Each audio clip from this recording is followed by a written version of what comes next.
Hello to anyone watching this. I have been incredibly impatiently waiting for Super Mario Party Jamboree since it was announced about 4 months ago. You know, I was getting incredibly excited just waiting for its full website to be published or its big overview trailer to be uploaded, so to actually be able to play the game now feels extremely surreal. And I have been having an absolute blast with the game. This is definitely my favourite in the series. It just has objectively more content than any other, distributed in a near perfect way. It just all comes together to make an extremely compelling package that I'm definitely going to be enjoying for way more than the 4 months I was waiting for it.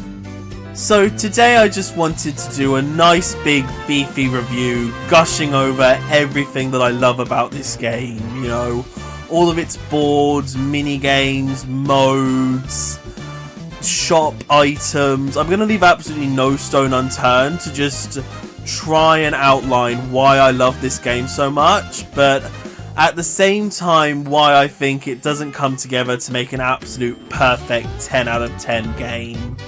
Like, don't get me wrong, I don't think anyone can ever expect a Mario Party to be a 10 out of 10 game. I just think a few of the choices that were made with this game just don't really add up for me, and I just really want to sort of show them off and explain why they upset me so much, you know. Don't worry, like, a lot of these things are just going to be me being an extremely petty bitch, and I'm totally fine with that, you know. No matter how upset I sound about some of these things, they're really not that serious, and I can overlook most of them. But before I get into the actual game itself, I feel like it's important to talk about how the game found me, because I've just had like an incredibly nice second half to my year so far. Like, the conditions at my job have gotten a lot better. I've had just a really nice breezy summer, getting to go out and do more things than I really thought I'd be able to because of that, and just getting to find out more about this game sort of month by month has just really all added up to me feeling more optimistic than I have been in the past several years. So I was just completely ready to adore this game, and I feel like that's contributed to me feeling so positive about it overall, but at the same time having those little negatives to this game stick out even more, because it's like, you're ruining my whole year by not having this thing be perfect, so I'm just going to take that personally.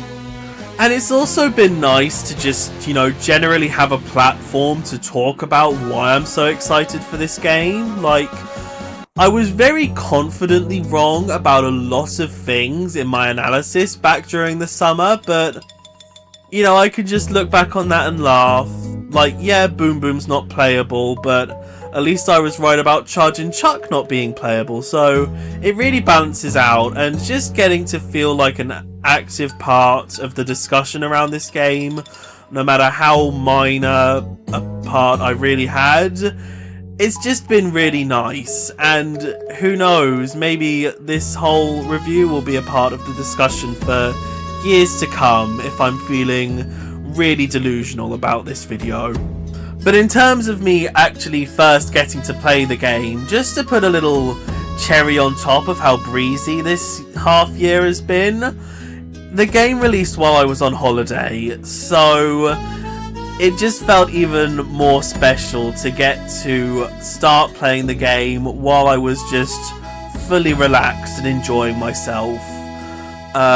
Apart from the fact that the place that I was staying didn't have Wi-Fi in our accommodation, so at 9 o'clock in the morning on release day, I had to just sort of scuttle to a nearby shop and just sort of huddle outside, desperately connecting to their Wi-Fi, so that I could do that little 2-second check when you've pre-ordered a game, which, you know, wasn't the most convenient thing in the world, but at least I had it preloaded and ready to go, and if I couldn't connect to Wi-Fi anywhere else, I'd only have to struggle through another couple days to get to the game, you know. Compared to the over 100 before that, it was a bit more of a drop in the ocean. But, you know, I got to play the game on launch day in the end, so that was nice. And it was also nice that as soon as I started the game, I was immediately welcomed with a big, warm, 3.5 minute, unskippable hug that is the game's intro cutscene, which, you know, they've never really done an intro that long for any of these games, and it really does a good job just having a cute little show of all the boards and modes and everything. Like, I think it's harmless, especially in the, like, state I was in, or, like, barely able to connect to internet and start the game. I was like, yes, I will sit down and watch this, thank you. Like, it's totally understandable that for others it's really annoying that you can't skip it until the second time you watch it, but for me at least that wasn't an issue. So, I'll not complain about it personally, but for everyone else, I'm on your side, guys. But after getting through that, you can start the game and immediately be presented with the character roster. I'm really not going to try and be a negative Nancy this whole time, but there's just something that makes this roster feel inherently not fully rounded off by not having Dry Bones and Diddy Kong here. Like, Pom Pom not being back is understandable because she now hosts a full-on minigame mode alongside Boom Boom, which makes sense for her. She was Super's oddball pick that you could never really expect to be brought back. And Hammer Bro has sort of been swapped out with Spike as the random enemy that appears as an NPC in the background of pretty much every minigame. And considering that they also have like Boomerang Bro and Fire Bro in the mix as well, it does make it feel more varied. And in a roster of this size, I think having both Koopa Troopa and Hammer Bro is a bit too much, you know, small turtleage for me. I'd rather have someone more unique like Spike, but Diddy Kong literally only appears as one of the possible ball pictures in Big Top Quiz, and Dry Bones isn't much better. Like, yeah, he appears as an NPC painting in the background of King Bowser's Keep, and he's the character that gives you your coin once you've gone round in a loop, but that's really not enough in terms of that. Like, him appearing on a board, like Boo appears on every board, and Koopa Troop appears on every board. Like, yeah, they're recolored, but you could just recolor Dry Bones if you want to acknowledge them. And yeah, he does also appear as one of the possible characters in Which Door Has More, but you know, I'm going to refer to this multiple times. There is, of course, a certain 8-player minigame where Monty Mole is a hazard, and you can play as a Monty Mole in that. So I'm just not going to accept that as a valid reason. So I don't know. Like I said, I don't want to be like really negative, but there's just something about Diddy Kong and Dry Bones that feels like they would have perfectly rounded off this roster of 24, like especially with Donkey Kong and Birdo just awkwardly being next to each other. Like, move Birdo back next to Yoshi, Diddy Kong next to Donkey Kong, Dry Bones next to Spike, perfect, but we just don't get that, and it feels like a shame. I'm not part of the crowd who thinks that just because they are in Super it's as simple as porting over their models. Like, they'll need new animations, and since everyone has a little board jingle now, they need a good 3 or 4 days composing that.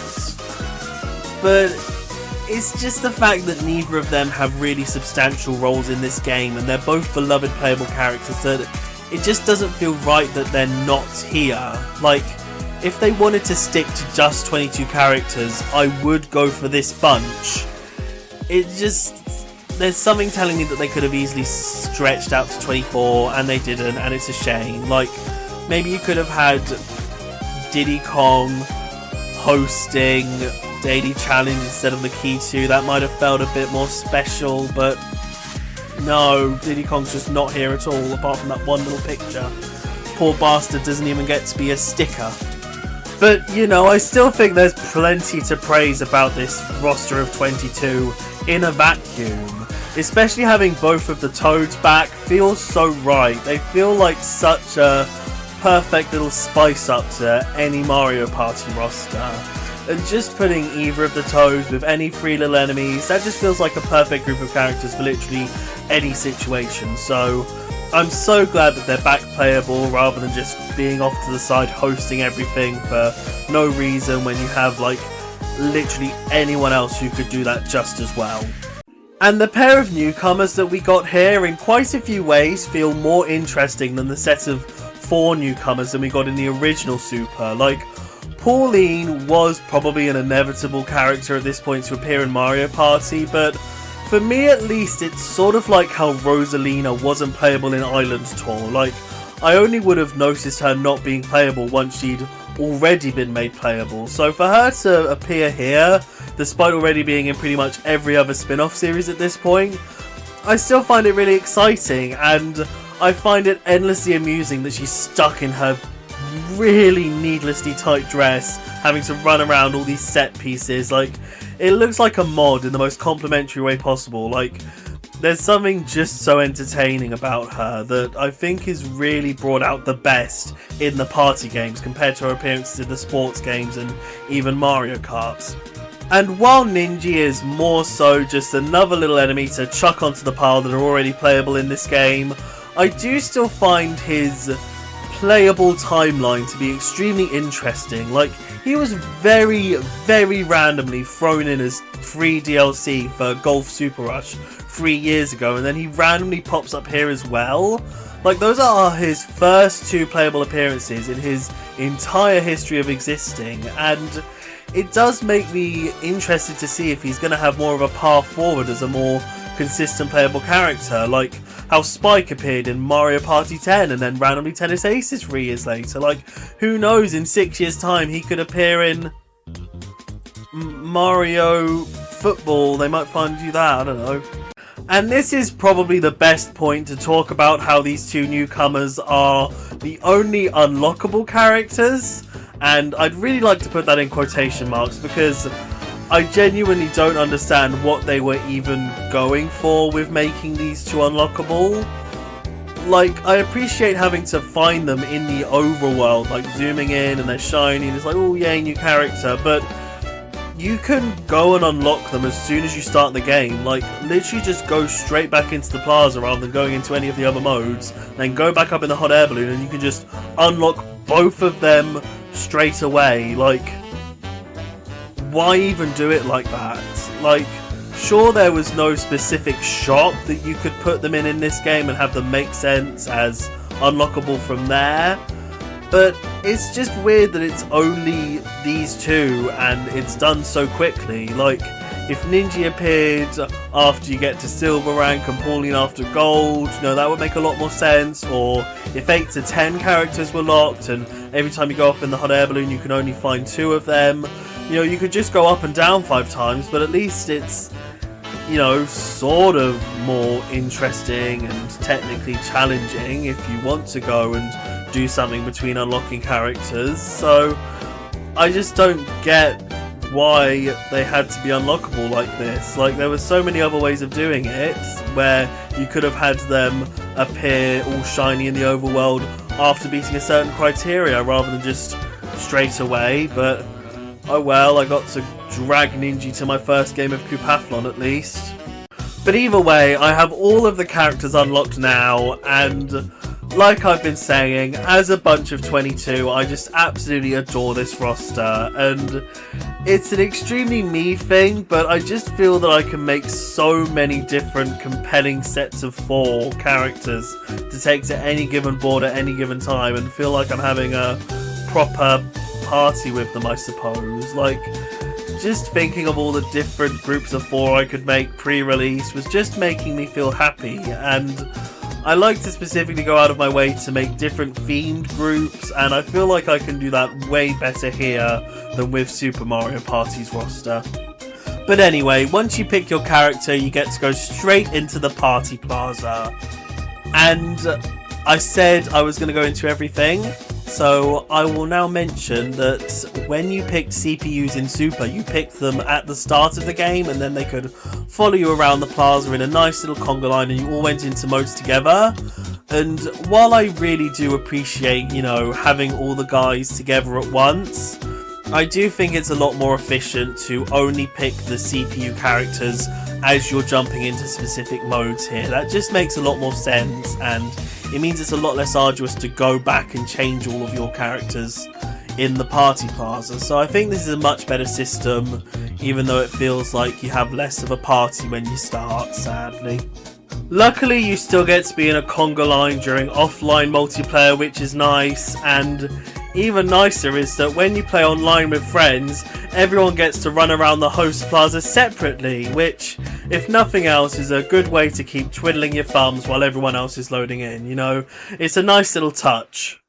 And while Jamboree's plaza is smaller than Super's, it's definitely a lot more concise. Like, there was so much dead space in Super's plaza that it just felt like you were wasting your time running around it. Like, yeah, you could just pull up a pop-up menu and go straight to any mode you wanted, but that somehow felt even slower. So to just have everything in a neat little circle you can go round and round on without having to have any weird little quick loading screens to get into the next chunk of the plaza, it just works out a lot better for me. Like, this is definitely the best Switch Mario Party menu system, if that's anything worth giving a prize for. So let's actually get into all the different modes you can find in the plaza. I'm going to go in counterclockwise order because I just think that's a better way to go through them. So starting with the online rankings, this is a very necessary mode to have in an online focused game. It's just, I very much know I'm not that good, so I really don't get all too much out of this mode. Like, it's nice to find out that I'm in the top 1000 in a couple Coupathlon minigames, but apart from that, this is just a nice little thing to check in on every once in a while just to see how many places I've slipped down. But I do think this is overall better than its implementation in Superstars, simply because there's no achievement this time involving getting the top 1000 in any of these minigames. Like, I'd resent that challenge a lot more if I didn't get the game day one and could just quickly nab one of the top 1000 titles and just forget about it. But either way, I'm glad that that's not a thing here, because that's such an awful achievement to have. Like, obviously it's inaccessible to anyone who doesn't have online anyway, but even if you do and you know you're not good at minigames, that's just going to taunt you forever. Like, especially if you get the game a few months after release, it's just so awful. But you know, Jamboree doesn't have it, so I really don't need to go on this much of a tangent. I just wanted to quickly say how awful that was as an achievement in Superstars.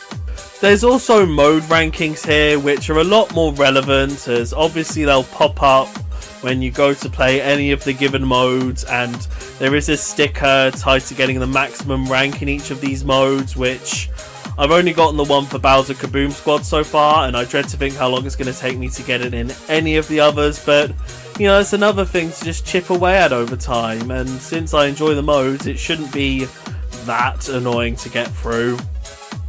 Next is the Data House, which, before I get into any of the actual stuff you can find here, I just want to shout out its design in this game. Like, the tiny outdoor library look is so endearing, and I love it for that.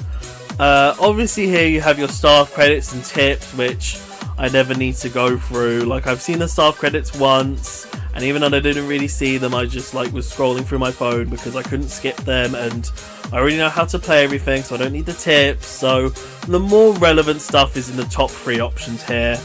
The album is a simple compilation of all of the different character pictures you can take throughout the overworld, which in and of itself is an extremely endearing little feature. Like, it's a great use of this overall space of the overworld, and up until the point that I didn't need any more party points, I was always happy to go through and find all 3 different picture opportunities. And it took me a bit longer than I'd like to get all 30 different pictures, but you know, it's a luck-based thing, and I'm generally not a very lucky person, so it didn't surprise me how long it took to find the last couple of pictures that I needed. But to have them all here available in the album is extremely nice, and obviously the fact that you can choose between the one that you currently have and any new ones that you take at any point that you get a chance to take a new version, I just think is an extremely sweet thing to have. Like, I'm not always going to be checking up on it and scrolling through all the happy memories, but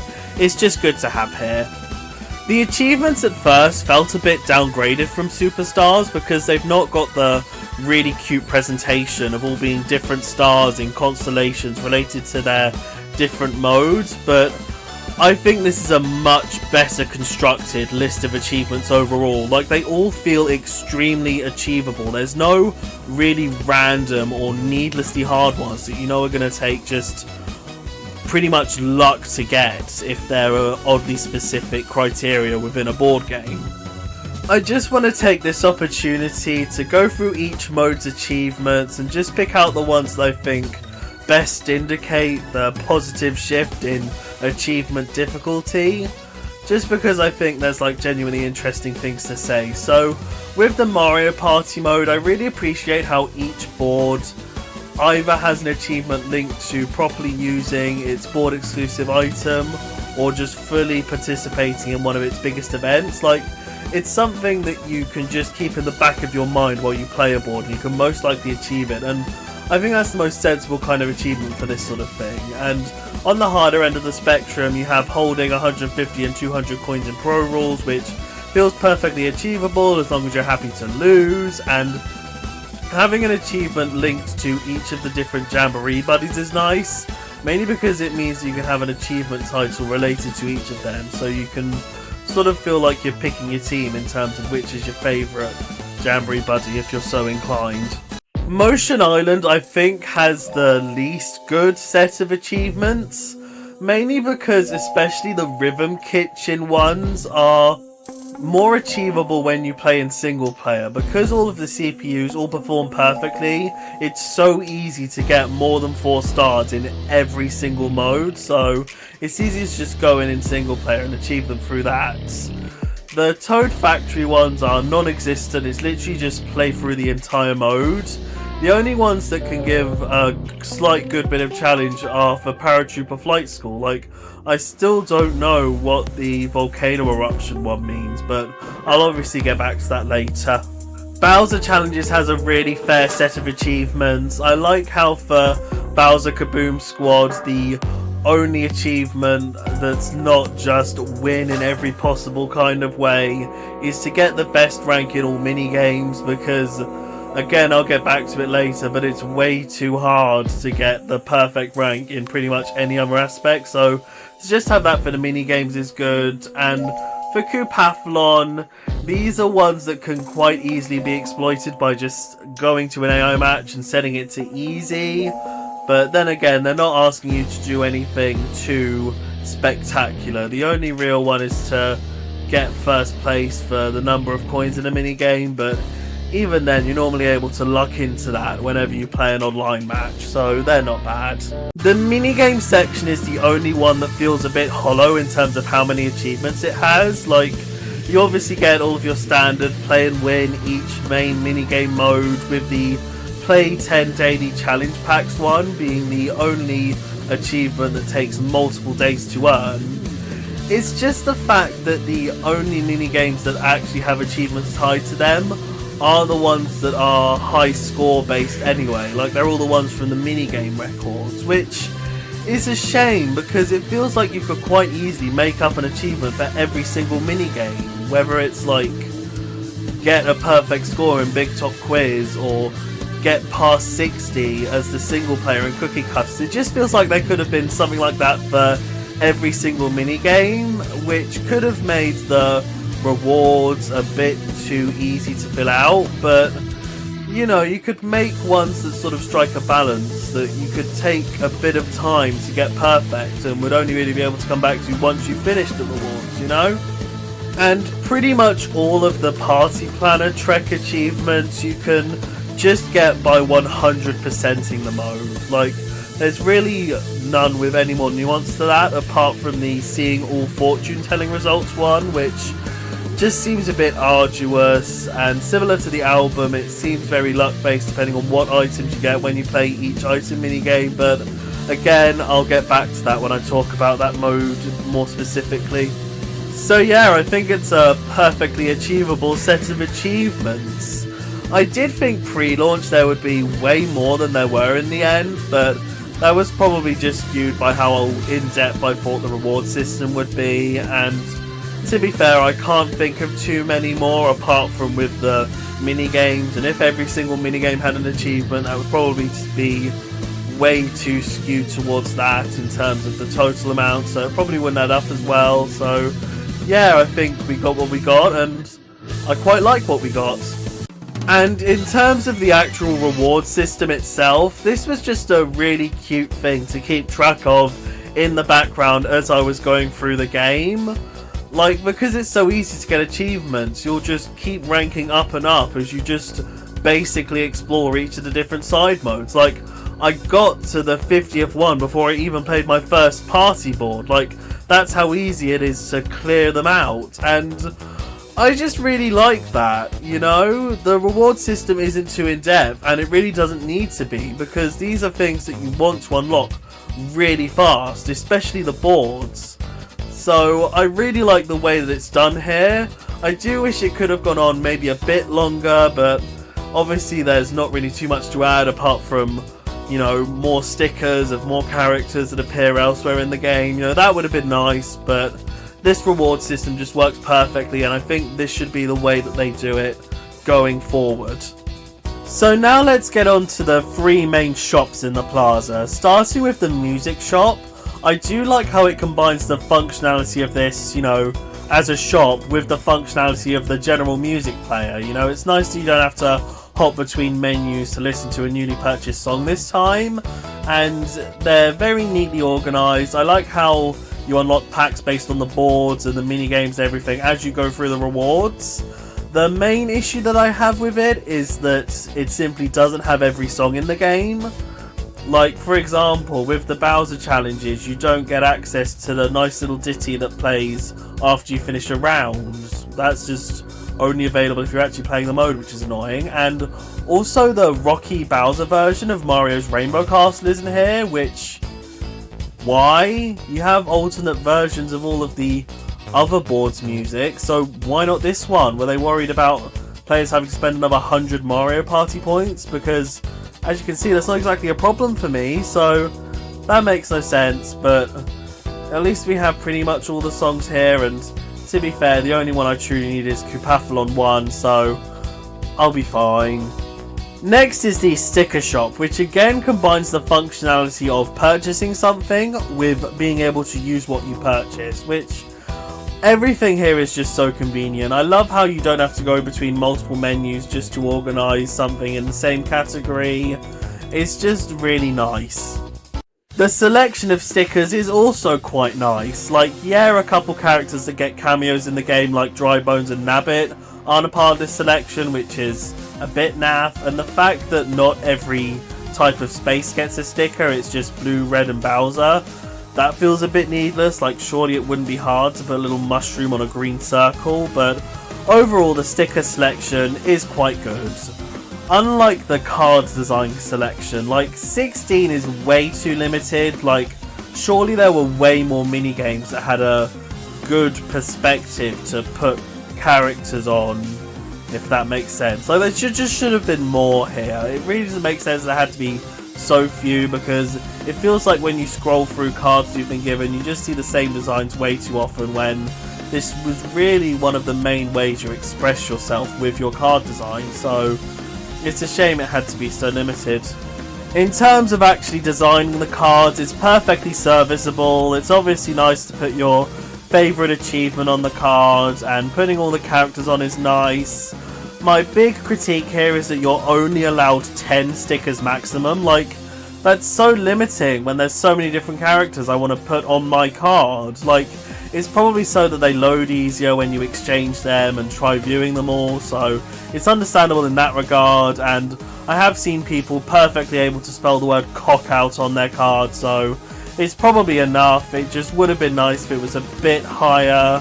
I hope you like my card, by the way. I think it's very charming personally, and who knows, if Nintendo see it, they might see it as a statement and put Dry Bones in as DLC or something. And the exchange cards feature is perfectly nice. You know, it's good that you can lock cards so that you don't lose them once you've interacted with so many more players, you know, so you can keep hold of your friend's card, or just a nice card with Donkey Kong thumbing Yoshi. Just whatever you want to keep, you can actually keep, which is always good when there's such a quick rotation if you keep playing online with different people. The final shop is the reaction shop, and once again it's nice that you can buy reactions and set your reaction shortcuts here. That's very useful, and the list of reactions is perfectly nice. You know, I can't exactly think off the top of my head of any more that I'd want to see. Like, obviously a dry bones one would be good, but that's just me rambling, and the fact that he's not here might even be encouraging, because if he becomes playable he'll get his own set, and then having another one just scattered in the mix would be a bit awkward, so positive signs. But anyway, the reaction shortcuts are an almost necessary new feature, given that there's way more reactions this time, and I do think it's quite interesting that you get one set for party mode and one set outside of party mode. Like, there are definitely different reactions I want to use in both of those scenarios. Like, they have completely different vibes, and I normally don't want to cry out in pain when I'm in the party plaza. So it is nice you get a different set of shortcuts for each.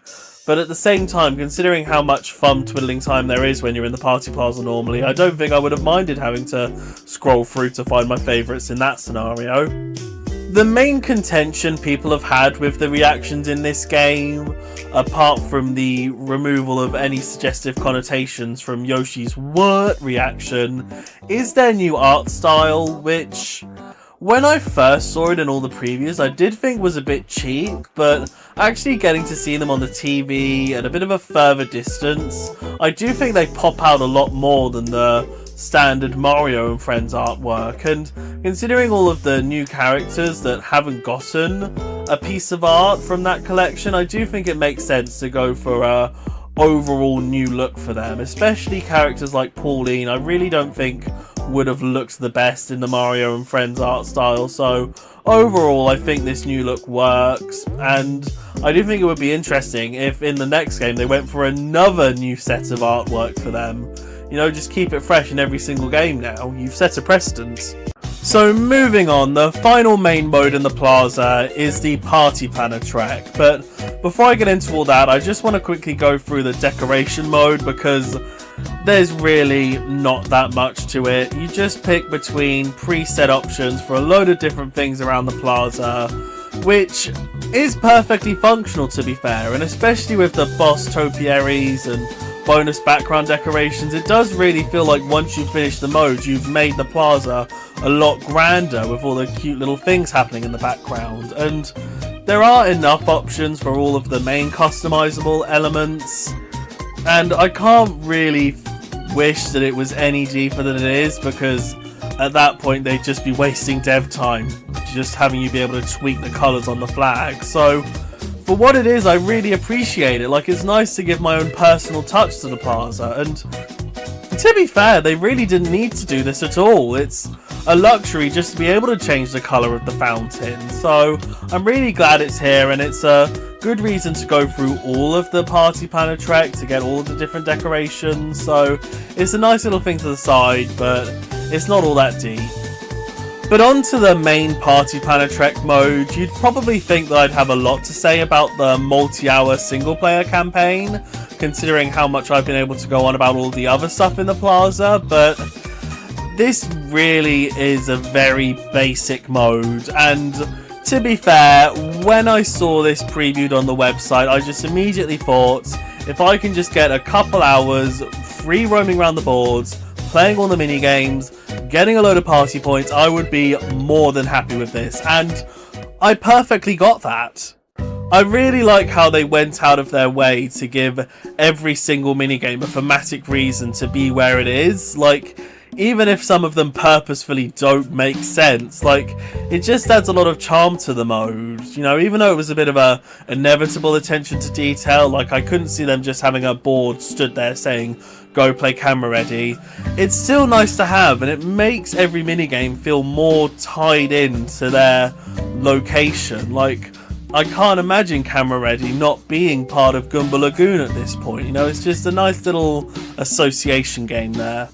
It is, of course, annoying that the luck mini-games are a part of all this, but, you know, I got through Gatekeepers on my first attempt, and even if I didn't, I'd still be happy to go play it again, because there's no punishment for losing mini-games, and because I'm not a lucky person anyway, I wouldn't have been surprised if I had to do them multiple times. I did play this mode with motion minigames turned on, which was really convenient. You know, whenever you bump into one of them, you just pop out a Joy-Con, go fishing, go cranking a flagpole, do whatever, and then you can just pop the Joy-Con back in and go back to the Pro Controller. You know, it's so convenient, and it's such an obvious thing to have in every hypothetical scenario where you could go from a Pro Controller to a Joy-Con, you know? But away from that, I do enjoy the integration of the showdown minigames here, just as a simple way to let you recruit all of the associated characters. And I do like how if you're playing as one of those characters, you get a weird cloney version to recruit instead. You know, it's a nice little detail which will be very relevant later when I talk about the main party mode. But of course, you're recruiting all of these characters to help you in the boss battles, which were always some of my favourites in the previous games that they appeared in, and considering that they can't really be weaved into the main fabric of the party mode this time, it's nice to still find an excuse to have them. And I'm going to go more in depth into all of these when I talk about all of the minigames later, but all of them are fun in their own way, and it's nice that, at least for this intended first time you play them, that there's no real stress about winning. You know, I didn't even see the time limit on the Stingbee or Bowser battles, so all of them were just really nice to go through. I also really love how Toad gets increasingly desperate to hide away the mini-stars on every board. Like, that's just a cute little bit of humour that's really appreciated. Although it didn't really add up for when I played through the boards, because once you get to 30 they immediately get stolen away. But the way I played it, I collected all the 30 other stars before playing the boss battle, so I don't know where those mini stars were meant to go, but they were all in the pot at the end, I guess. Now this is probably the best point to segue onto the tasks themselves. Like, I've already gone through all of the minigame ones, and those are all fine, but the actual on-board tasks are definitely the weak point of this mode. Like, I do enjoy the ones where someone asks you to grab something from the other side of the board, or the stick collecting one on Mega Wiggler's Tree Party is very memorable, and I do enjoy all the quizzes. It just feels like so many of them, you literally just have to say yes to someone and instant mini-star, and that just feels like a waste of time and padding to get each board up to 60 mini-stars each. Like, there's just absolutely no inspiration to them. Like, some of them might integrate some small part of the board, but that really doesn't feel like enough. I think the most egregious example is Monty Mole's recruiting task, where you literally just ask him if he wants to join you, and he's like, yeah, go on. Like, he doesn't even ask you politely to never play Noggin Knock again or something cute and meta like that. It's literally just, yeah, I'll help. Like, what's the point? I think it would have been better if every single recruitable character had a task where a different NPC on the board was like, oh, can you go find me a brown digging creature or some less offensive description, and if you've recruited them you can just be like, oh yeah, here he is, and something as simple as that would have felt like a much more worthy task. But there's just none of that. Like, when it says, oh, they'll help you in future when you recruit someone, like, I thought that would imply there was going to be these sort of tasks where you'd actually require their help in anything other than the boss battles. This critique also goes for the item mini-games, because you're not asked to win any specific items within them, you just have to play them and you get a mini-star. Like, I get that that's because of all the different fortune-telling results, so it makes you feel like you've randomised your time playing that minigame, but I think for the first time you play them, it would have been better if you were asked to win one specific item, perhaps related to the board. But like I said, all I wanted out of the mode was playing a load of minigames and getting a load of party points, so I am happy with it. And to be fair, I did enjoy routing each of the boards as I went along. Like, it took me a good hour to get through Goomba Lagoon, and even then, because I didn't know you could collect more stars before you face the boss, I only went into that one with Mario and Donkey Kong. I didn't manage to pick up Toad or anyone else, so That was interesting, but from then on, I'd get my 30 stars to trigger the boss, and then I'd collect the other 30 stars and then go for the boss. I thought that was the best way to do things, and I felt that it really picked up the pace at that point. It was a lot more fun trying to do everything as fast as possible. Like, the amount of time I took for Goomba Lagoon was about the same amount of time I took for the other 4 boards combined. So, yeah, I did have a lot of fun with it, and I'll probably go back and play it again at some point, even though there's no real incentive to. It's just a very efficient way to get to play all of the mini-games and explore the board, so it'll be a nice thing to revisit now and then. It's just a very perfect mode for what it is, and I'm so glad we got it, because there was absolutely no reason for it to be here. Like, if it wasn't here, I wouldn't exactly be complaining, because I wouldn't have thought they'd want to add a mode like this, so I'm so glad we got it at the end of the day. So moving on, the final part of the plaza is the hot air balloon, flanked by options to change who's playing with you, where they're playing with you, how they're playing with you, all of that, which is nice to have so conveniently next to the quickest way to get to the party mode. So getting up into the air and to the main mode selection screen, there's just something so happy and optimistic about this. Like, especially with the music and the sunny blue sky, there's just something so happy about this mode selection that I don't think has truly been captured in any other Mario Party game. Just the sheer, like, go have fun of it all.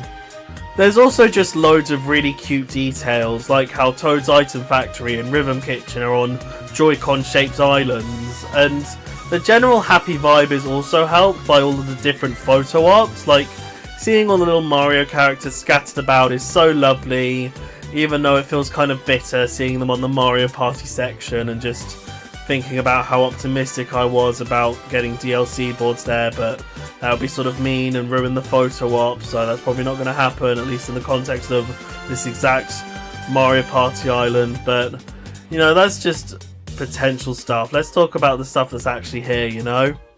I love how there are different ways to scroll through all of the modes that perfectly suit different times that you're playing the game. Like, there's the slower left stick scrolling, which is perfect for catching out all the different photo ops. There's hitting the L and R buttons that just quickly zoom you through all the modes. If you're not really sure of what you want to pick, you can just see Koopathlon sat there and are like, yeah, let's have a go. And there's also just a generic mode select screen, which is good for just having everything right there for people who don't really know what the game has. Just be like, oh, Bowser Kaboom Squad sounds like fun. So after God knows how long, let's finally get into the main playable modes of this game, starting with the party modes. For the sake of this, I'm going to just show myself playing with CPUs the whole time, just because it's easier to get like quick little screenshots like that. But I have played this game with other people, don't worry. That's a way more fun experience, of course, but for me personally, I've always gotten a lot of joy out of playing Mario Party with CPUs, because I like to see it as a fun game of just how much can I crush these really stupid little characters. Like, I'll take that 5-star handicap and I'll reset the game whenever I get a dice roll that I don't want. It's definitely a more arduous and time-consuming way of playing the game, rather than just rolling with the punches when playing with other people, but you know, I've always gotten joy out of it, and that's the main thing. And it won't be my entire basis for my judgments of each of these boards. You know, that's going to be primarily based on my experience playing with other people, but you know, if there's a big annoyance with a board that I have, it's going to be way more obvious to me when I'm trying to play the smoothest game you've ever seen, you know? So I feel like it helps me really see what I don't like about a board, if nothing else. In terms of rule sets, there's obviously the brand new Pro rules, which I'll get back to in a second, because I just want to quickly go through the plain Jane party rules and how I think they've shaped up here. Firstly, I like how the character options are on a completely separate screen to the game options, because at least for me personally, I do sometimes get a touch confused when I suddenly have to go from setting handicaps to bonus stars, so it's better to keep them separate in my opinion. In terms of the game options themselves, you know, number of turns is standard. It's always a shame that you can't go up to 50 like the old games, but to be fair, here you'd probably very easily get to 999 coins before turn 50, and they probably want to hide that fact.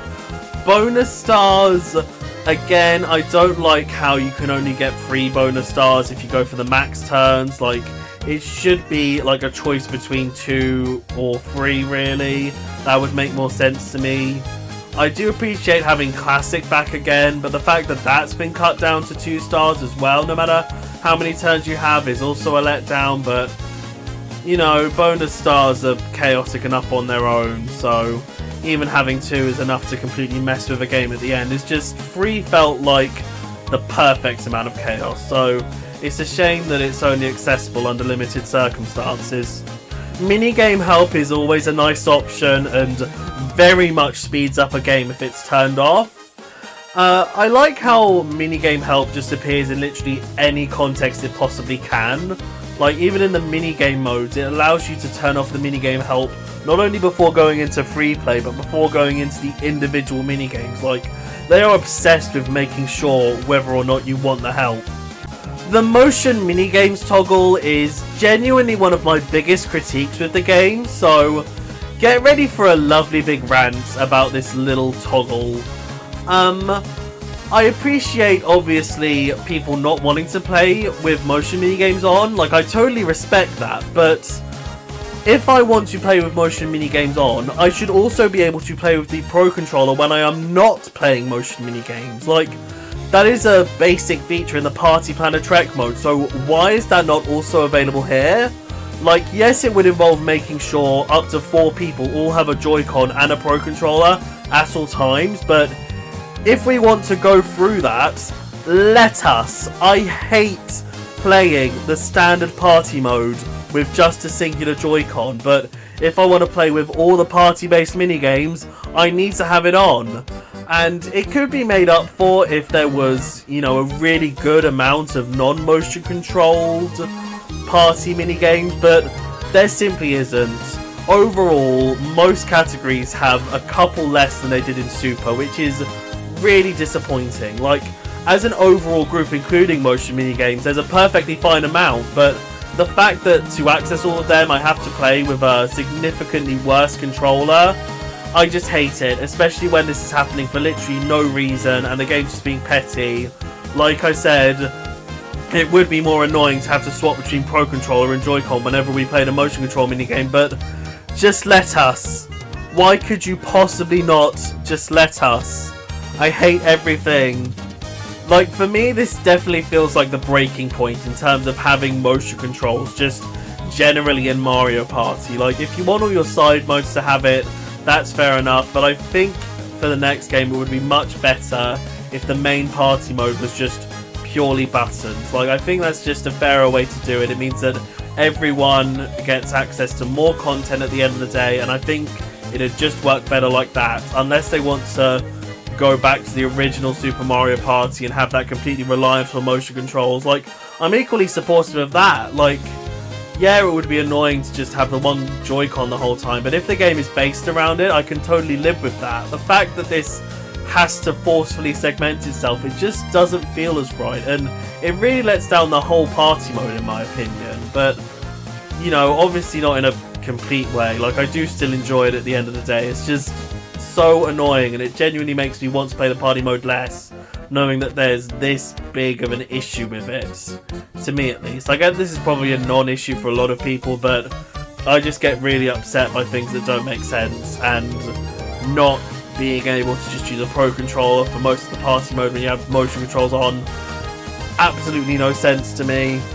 But anyway, the minigame selection toggle is really lovely. It's good that there's finally a different way to choose what minigame you're going to play at the end of a turn, and they didn't even have to do this for the main party mode. Like, they could have made voting for a minigame exclusive to Pro rules, and I wouldn't have really complained, but the fact they went out of their way to put it into the party rules as well, that's just really lovely. I pretty much always go for voting because, you know, you still pick between 3 random mini-games, and being able to convince people who don't know that much about the game to go for your mini-game is really fun, and that itself feels very, like, Mario Party-ish. Just the general chaos of trying to get your minigame voted for. So let's get into these pro rules. Just in general, having a completely different way to play Mario Party is something that I really didn't think we'd get with this entry. Like, I thought they'd still be focused on expanding the online features, so to have time to completely make a new way to play Mario Party that doesn't involve a car, apart from one board obviously, is extremely nice. And I do think it really stuck the landing. Like, 12 turns is oddly specific, but somehow it just works, and this genuinely feels more strategic just by removing a couple luck elements, like having lucky, unlucky and Bowser spaces have predetermined outcomes. That makes the game feel so much fresher and way more competitive, and just in general more fun in my opinion. Like, I prefer the pro rules personally. In terms of all the other changes that this mode brings, I really like how each shop is limited to just 2 of each item, because it makes you more compelled to buy an item that you maybe otherwise wouldn't because you worry about not having enough coins later, but because they're limited, it's just worth going for them anyway. And 2 just feels like the perfect amount for a 12-turn game. Like, you only find you're not able to buy the exact items you want at the very end of the game, which feels right at that point because it's just about using whatever items you already have. And similarly to 3 bonus stars being the perfect amount for the party rules, 1 bonus star feels like the perfect amount for the pro rules, and it's especially good that you get to find out what it's going to be at the start of the game, because it means that there'll always be at least someone desperately trying to go for the bonus star because they know they're not going to be able to get much else, bless them. Getting to pick an item to have with you at the start of the game is very interesting, and it would be even more interesting if the cellular shopper wasn't the obvious best choice. Like, getting to basically jump ahead to a shop before anyone else can get to it is just almost overpowered to me, at least. Like, obviously it's not the best if you're not very good at collecting coins, but even if you're not, you can just wait until you've saved up over a few turns and pick a good item then. Like, that's so obviously better than any of the other available items, except for maybe the skeleton key, but that basically depends on where the second star on all of its relevant boards appear, really.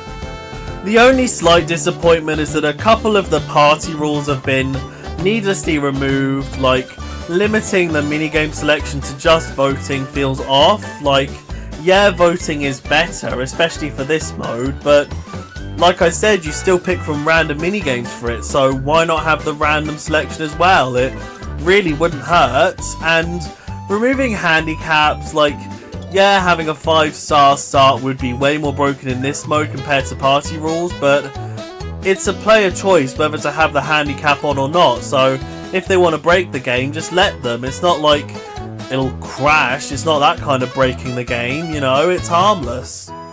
But even with those little gripes, I still think I'm only going to play pro rules from now on. They just feel much more tuned to how I like to play Mario Party, and even though just the name of it can be a bit intimidating for people less experienced with the series, once I sit them down for a game, they do find that they've enjoyed themselves, so I really hope that this can be brought into every future Mario Party now, and hopefully expanded on in some way.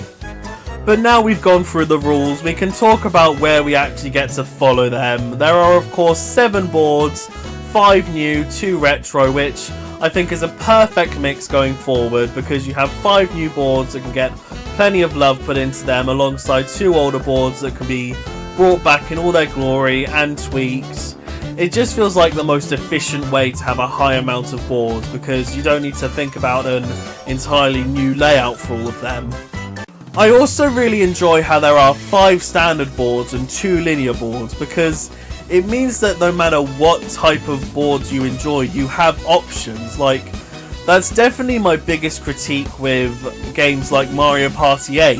You know, they have 6 boards, each with a completely different rule set, meaning that none of the different rules feel that fleshed out, and even if you enjoy them, you're stuck with the exact same board. Like, obviously I'm not saying that that game could have gotten away with 12 boards, but like, if there were 3 different types of gameplay with 2 boards each, that would have felt really balanced, and I think this game has finally been able to strike that kind of balance with its board selection. So That's really nice.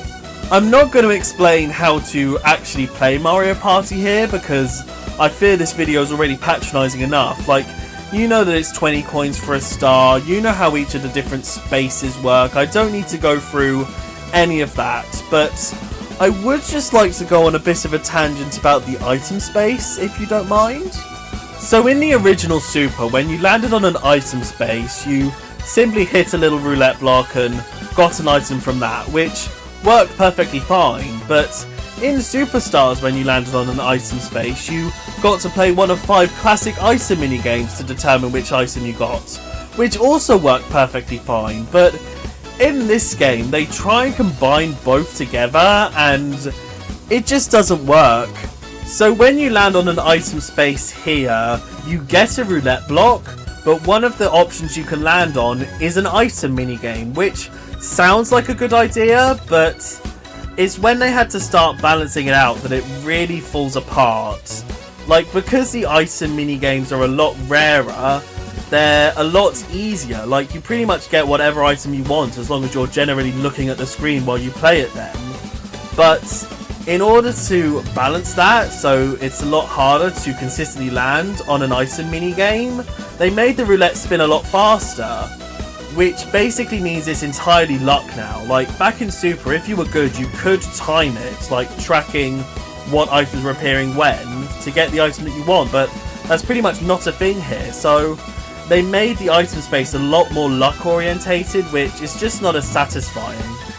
So it all just adds up to item minigames really not feeling that needed in this game, and that's not helped by the fact that they contribute to the total number of minigames here. Like, back in Superstars, it said there were 100 minigames, but it turned out there were 105 with the item minigames clipped onto it. But in this game, they advertise there's 112, and 5 of them are item minigames. So it makes me wish that those item minigames were converted into something else at that point.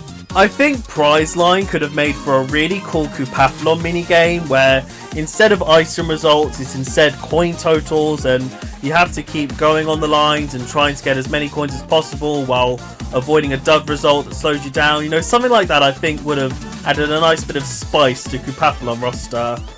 Meanwhile, the other 4 games, I think if you tweak their rules, obviously, they could have made for really cool duel minigames. Especially because there are only 5 duel minigames in this game, and one of them is motion controlled, so if you have them turned off, you only have 4 duel minigames, which is objectively not enough. Like, we desperately need more duel minigames, and I would have easily swapped all of these item minigames out if it meant we got more duel minigames. So, you know, those sets of minigames are quite disappointing here. And I really think they should have focused on dual minigames instead, but what can I do? Oh yeah, item minigames don't even appear in Pro Rules, do they? So, the way that I play the game, I don't even see item minigames, so even more reason to have them all dual minigames, you know?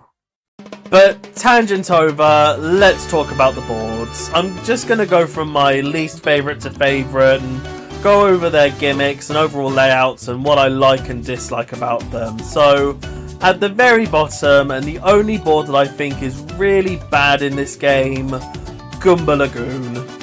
This is at the bottom pretty much entirely because of the tide changing gimmick. Like, if it was at low tide all the time, this would be a perfectly lovely beach map, but the way that all of the paths get shut off and how easy it is to get stuck in an infinite loop in so many places in ways that don't even feel exciting or interesting to traverse for multiple turns, it just falls entirely flat for me.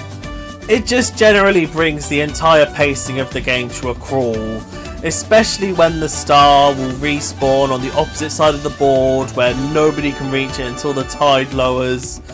Everything just feels so unintuitive here. The most egregious star spawn is definitely this one that is only accessible during high tides and is in a part of the board that doesn't normally see much traffic, so it's pretty much only easily accessible if you have a triple die or a golden pipe. Like, that's really the absolute worst star spawn in the game. if anyone's willing to give an award to that. So it just helps add to the feeling that nothing about this board was really that well thought out. Apart from the volcano, I really like the volcano. Like, sometimes it'll shoot out golden goobers to help or Poda boosts to harm.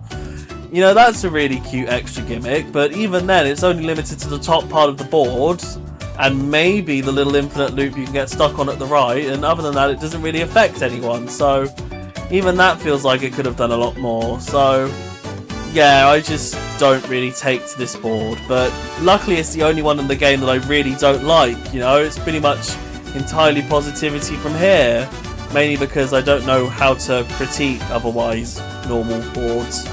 King Bowser's Keep is really interesting because it kinda sorta feels like one of the old island hopping boards without having to fully commit to it. Like, you have the big main circle in the middle flanked by two smaller areas, both of which make you convene back at the start heading towards the first main loop. Like, it's an extremely interesting layout for a board that I think does work well. The consistent changing of the byway in the centre could have been annoying if it wasn't extremely easy to repath yourself depending on what direction the track is going. Plus, with the exclusive item being able to instantly change the direction anyway, it does feel like you have plenty of control where you're going despite not really having much control on what direction you're moving. I really like the idea of the safe at the back right of the board. Like, since this is the board you'll get stolen from by Bowser the most, it's nice that there's a way to get everything back. It's just a shame that the way to get into it is entirely luck based. Like, I can't exactly imagine a way to neatly weave in clues to the numbers, especially since they're obviously randomly generated each time you play, but at least since it's luck, you know, everyone's got the same chance to crack the code. Even though when I play on the board it feels like barely anyone gets to that point because there's not much incentive to go there unless you absolutely know what the code is, you know? I also like how the coin turntable and Mecha Koopas aren't event spaces. Like, you're forced to interact with them every time you go past, because it can be an easy way to get coins, but at the same time, if you're not so lucky, you'll lose coins, and I think that just perfectly fits in with the theme of the board. Like, these would be way less compelling if they were event spaces, and especially on the middle byway, it adds a lot more risk to changing direction. So yeah, just like anything with a giant Bowser in the middle of it, this is really lovely. I simply enjoy the other 5 boards a bit more. This is where the ranking gets really hard, but I have to go with Mega Wiggler's Tree Party next. Like, yeah, it's the simple starter board, but it just has so much charm that I can't help but love it anyway. The main highlight is, of course, the titular Mega Wiggler. I think he provides the perfect amount of chaos for an introductory board. Like, yeah, it can be annoying when he moves out of your way just as you're about to hop on him, but I don't think any situation is completely irredeemable if you miss your chance. And even if you do miss him, the fact that the board exclusive Wiggler Bell is available in both of the board shops, it means that you never truly miss your chance to use him as long as you're stocking up on items properly. So it just feels like a perfect introduction to so many of the game's mechanics in a really interesting way. But of course that's not to put down the rest of the board that I think has plenty of interesting event spaces, especially the 2 piranha plants. And I do like the honey spike at the back, but it just feels a bit too luck based for something that can easily get you nearly 20 coins at a time. So I might have wanted that toned down a bit, but it's still, you know, an event involving spike, so I naturally love it. I also really like how Boo is only a few spaces after the Kamek shop. Like, that's a really good way to make you think about how you want to use your coins as you run past. Like, obviously there are plenty of scenarios where you only get a couple spaces past the Kamek shop and then you win a mini game, so you have enough coins to steal a star, but if you run past both on the same turn, it can be genuinely exciting or nerve-wracking to figure out what you want to do. Like, I just think everything about this board works pretty much perfectly. Western Land was a perfect board to bring back for this game. Like, Yeah, it could have been in Superstars, but I think this board is greatly helped by Jamboree's much more dynamic item system. Like, it's so easy to get to pretty much anywhere you want on the board at any time, you know? It is helped by the fact that it's a bit smaller than its original, but, you know, it's not anything too noticeable. The Steamer ticket is definitely the most impactful board exclusive item in the game, mainly because Steamer barely even felt like a part of the original board. Like, if he wasn't at the station you were at, like, he was entirely pointless. But now there's a way to make sure you can actually call him over and use him, so it makes Steamer feel a lot more dynamic, especially since he has to move to the station you're at anyway, so that can cause a bit of chaos for anyone in his path, let alone when you have to actually move him to get to where you want to. My favourite part of the board, though, is definitely the middle section. Like, not only is it interesting to traverse, and the skeleton door is always really satisfying to go through when available, but there's so many cute little horses and moo-moos scattered around. Like, when me and my sister played this board together, we were just in absolute awe of how sweet it all was. The biggest improvement to the board, though, is definitely with the top right corner. Like, I got to play this board with a friend through the online service, and we just pretty much had to give up halfway through the game because the star was stuck behind a skeleton door that neither of us could get to. So the fact it's all been streamlined and no stars will appear in an inaccessible place, and even then this original skeleton door leads through a much more convenient path, past a shop and a boo. Everything about it just feels so much more modern now. Like, this truly feels like it could have gotten away with being called a new board, you know, if it didn't exist back in the day. So I'm so glad this is here. It's such a perfect remake of this board. The other remade board, Mario's Rainbow Castle, definitely needed way more updating, as since it was from Mario Party 1 and a linear board, it barely functioned in that game, and as you can tell, I love it way more here. You know, that is slightly due to my bias towards linear boards in general, but still, I think everything about this board is so fine-tuned that I just can't help but adore it either way. Like, the improvements, the aesthetics alone make this board deserve the bronze, like the colour gradients in all the clouds and the stormy atmosphere when Bowser take over, and of course the music, which literally makes me tear up every single time I hear it. Like, there's something so genuinely emotional to it that I definitely can't put my finger on, but I absolutely adore it. The biggest improvement to the board, though, is of course the fact that you now get to use an item system, which just makes the board feel so much more free. Like, it's so easy to move forwards and backwards at any given time. You know, the board just feels so much more fluid now, which is what it really deserves.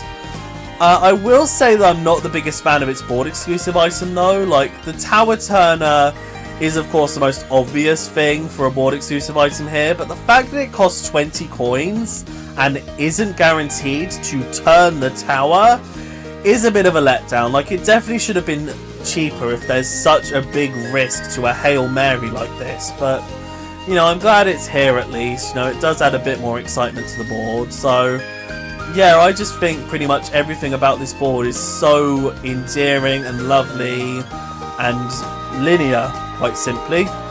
Rainbow Galleria is absolutely deserving of its modern classic status. Everything about this board just adds up together to make such a frantic experience. Like, I've never really had that much of a problem with the inflated economies of these newer Mario Party games, but I think the way that Rainbow Galleria genuinely works with it to make coins such an essential thing to collect as many as you can, I just think everything about it works near perfectly. It is a bit jarring at first that most of the shops are only accessible for event spaces, but it starts to add up when you realise that it would be way too overpowered to just be able to run past the golden shop. And I think every single shop is placed in the exact perfect position. Like, having the thrift store right in front of the golden shop is so brutal. Like, getting a golden pipe only to have it immediately snatched from you is the definition of Mario Party, and I love it for that. I also like how there are still like normal Koopa Troopa and Kamek shops, with the Kamek shop of course being extremely unique for being a one coin shop that you can often get access to within the first couple turns of the game. Like, that's extremely interesting, especially in Pro Rules, having one coin items but still only access to 2 of them throughout the whole game. It makes it a mad dash to sweep up all you can from the Kamek shop before everything is sold out. And of course, it's all enhanced by the lottery on the second floor, which, through my experience, I've gotten extremely lucky with. Like, I got 2 golden pipes on my first game on this board from the lottery, but it does feel extremely painful when that white ball comes out. Like, nobody ever deserves that, bless. And there is, of course, the beautifully brutal board-exclusive item of the markup sticker that I don't think any human player actually wants to buy. Like, it's just that needlessly cruel that I've only ever seen CPUs go out of their way to get it. But I think it still works perfectly for this board, since it is so obviously orientated around spending coins more than anything else. So yeah, just everything about this board works perfectly. It's just, sadly, it's not a linear board, so my favourite in the game naturally ends up being Roll 'em Raceway. Like, I totally get why this would be a lot of people's least favourite board, but I just love how it evolves the linear board gameplay with the fact that the star will appear on one of 2 split paths, because that just leads to so much strategizing that feels so Mario Party, just trying to decide if someone ahead of you is going to get to that star, so it's worth going on the other path, or if you'll be able to get ahead of them. That's just the sort of strategy that I love about the Mario Party series, and it feels so perfectly used here. But that's of course not to downplay the strategy involved in the other split path, whether you want to gain 10 coins for doing a lap, or lose 10 coins by going through the pit stop. I think that's also a really interesting choice, even though I pretty much always lean towards going for the pit stop, since I love having plenty of mobility options. And I also really love the strategy with the jump pad event spaces. Like, yeah, they can move you ahead slightly, but you also risk skipping the shop or boo, which, it's fun when you play this board for the first time with someone, and at the beginning they're excited to move forward a bit, but by the end of the game you can see the tears welling up in their eye, realising that they've missed a chance to steal a star using boo. Like, that's the sort of Mario Party chaos I absolutely adore, and this board completely delivers with it. My only possible criticism is that the turbo dice are a bit of a useless board exclusive item. Like, yeah, they can get you back round to the star quickly, but I just don't find it advantageous to skip either boo, the pit stop, or the shop at any real time, unless I'm trying to hold on to whatever amount of coins I have. So there's just not enough utility in it for me. But away from that, this is just absolutely everything I've always wanted from a board. This is definitely my favourite in the series, and I hope in future games they can even further expand on this concept. Just the linear board but with a slightly deviating star spot. Just something that helps the linear board feel a lot more strategic than it could otherwise end up being with a more plain one like Goomba's Booty Boardwalk from 8. So now that I've gone through all the boards, I just want to talk about some of the new flourishes and mechanics that this game brings. I really adore how the camera will constantly follow you as you move around the board and will be behind you when you're picking from a roulette. It feels so much more dynamic in a way that makes the game feel more like a show. Like, everything has a lot more emphasis to it, and it just makes it a lot more entertaining, for me at least, in a way that I can't really describe without sounding really weird. I also love the emphasis on every character's portraits, like at the start of the game when you decide the turn order and when you inflict an item upon someone. Just throwing up people's portraits makes it feel a bit more personal, in the sense that the character that you've chosen is really there in some way, shape or form. Like, you're really one with that character. Like, everything you do, that character does. Again, I can't explain it in a way that doesn't sound incredibly weird, but I just appreciate it in an incredibly sincere way. Another way that the characters are made way more endearing here is with the little jingles that play before each of their turns. Like, it's a completely unnecessary touch, but it just really works to bring the most life possible out of all of these characters and really makes your choice feel a lot more impactful in a way that doesn't impact gameplay this time. And I really love how, despite none of the jingles being a direct reference to another musical motif throughout the series, to my knowledge at least, like, all of these jingles are so perfectly fitting for each character. Like, it really screams them, and I absolutely love how the composers managed to do that with just a 2-second little ditty. But anyway, now it's time to move on to the big new mechanic of the board gameplay, the Jamboree buddies. Now, obviously this is an evolution of the ally system from Super, which I personally never minded. Like, that's probably because it very much leaned into my preferred gameplay style of absolutely sweeping easy AI, so being able to basically quadruple my normal dice roll was incredibly useful for snatching a star before anyone else could. But this new Jamboree buddy system is a lot more toned down in a way that I think is much more appropriate for a fairer gameplay experience, especially for people who don't have as much experience with the overall series. Like, their main mechanic of doubling up everything that you do is really simple to understand, and while it's obviously nice to get 2 stars at once or get 6 coins instead of 3, the absolute sinking feeling of dread realising you're going to have to do a Bowser event twice, that's just another thing that's just perfect Mario Party chaos that, like I've been saying, this game absolutely excels at. So it just feels like the whole system was quite well thought out. It is a shame that you can't turn them off, like you're forced to have them on. Like, that seems like a very easy thing to be able to toggle, and not having them on wouldn't completely ruin the gameplay. And if they were worried about losing out on playing the showdown minigames, just chuck them on the battle spaces like the boss battles, you know? So now I'm just going to have a quick natter about all 10 buddies in roster order, just going over how useful I think their abilities are and how balanced I think their initiation advantages are. I'm not going to go over all their mini-games until later, but, you know, I still think this is the best point to talk about the advantages, just, you know, relative to the total amount of points you can regularly score in these mini-games, you know, it's still worth discussing here. So, starting with Mario, he naturally has the most basic ability to just add 3 to 8 to your dice roll, which does sound a bit close to the allies in Super, but I feel like it's a lot more balanced here, where in Super you were always trying to move as far as possible, as fast as possible.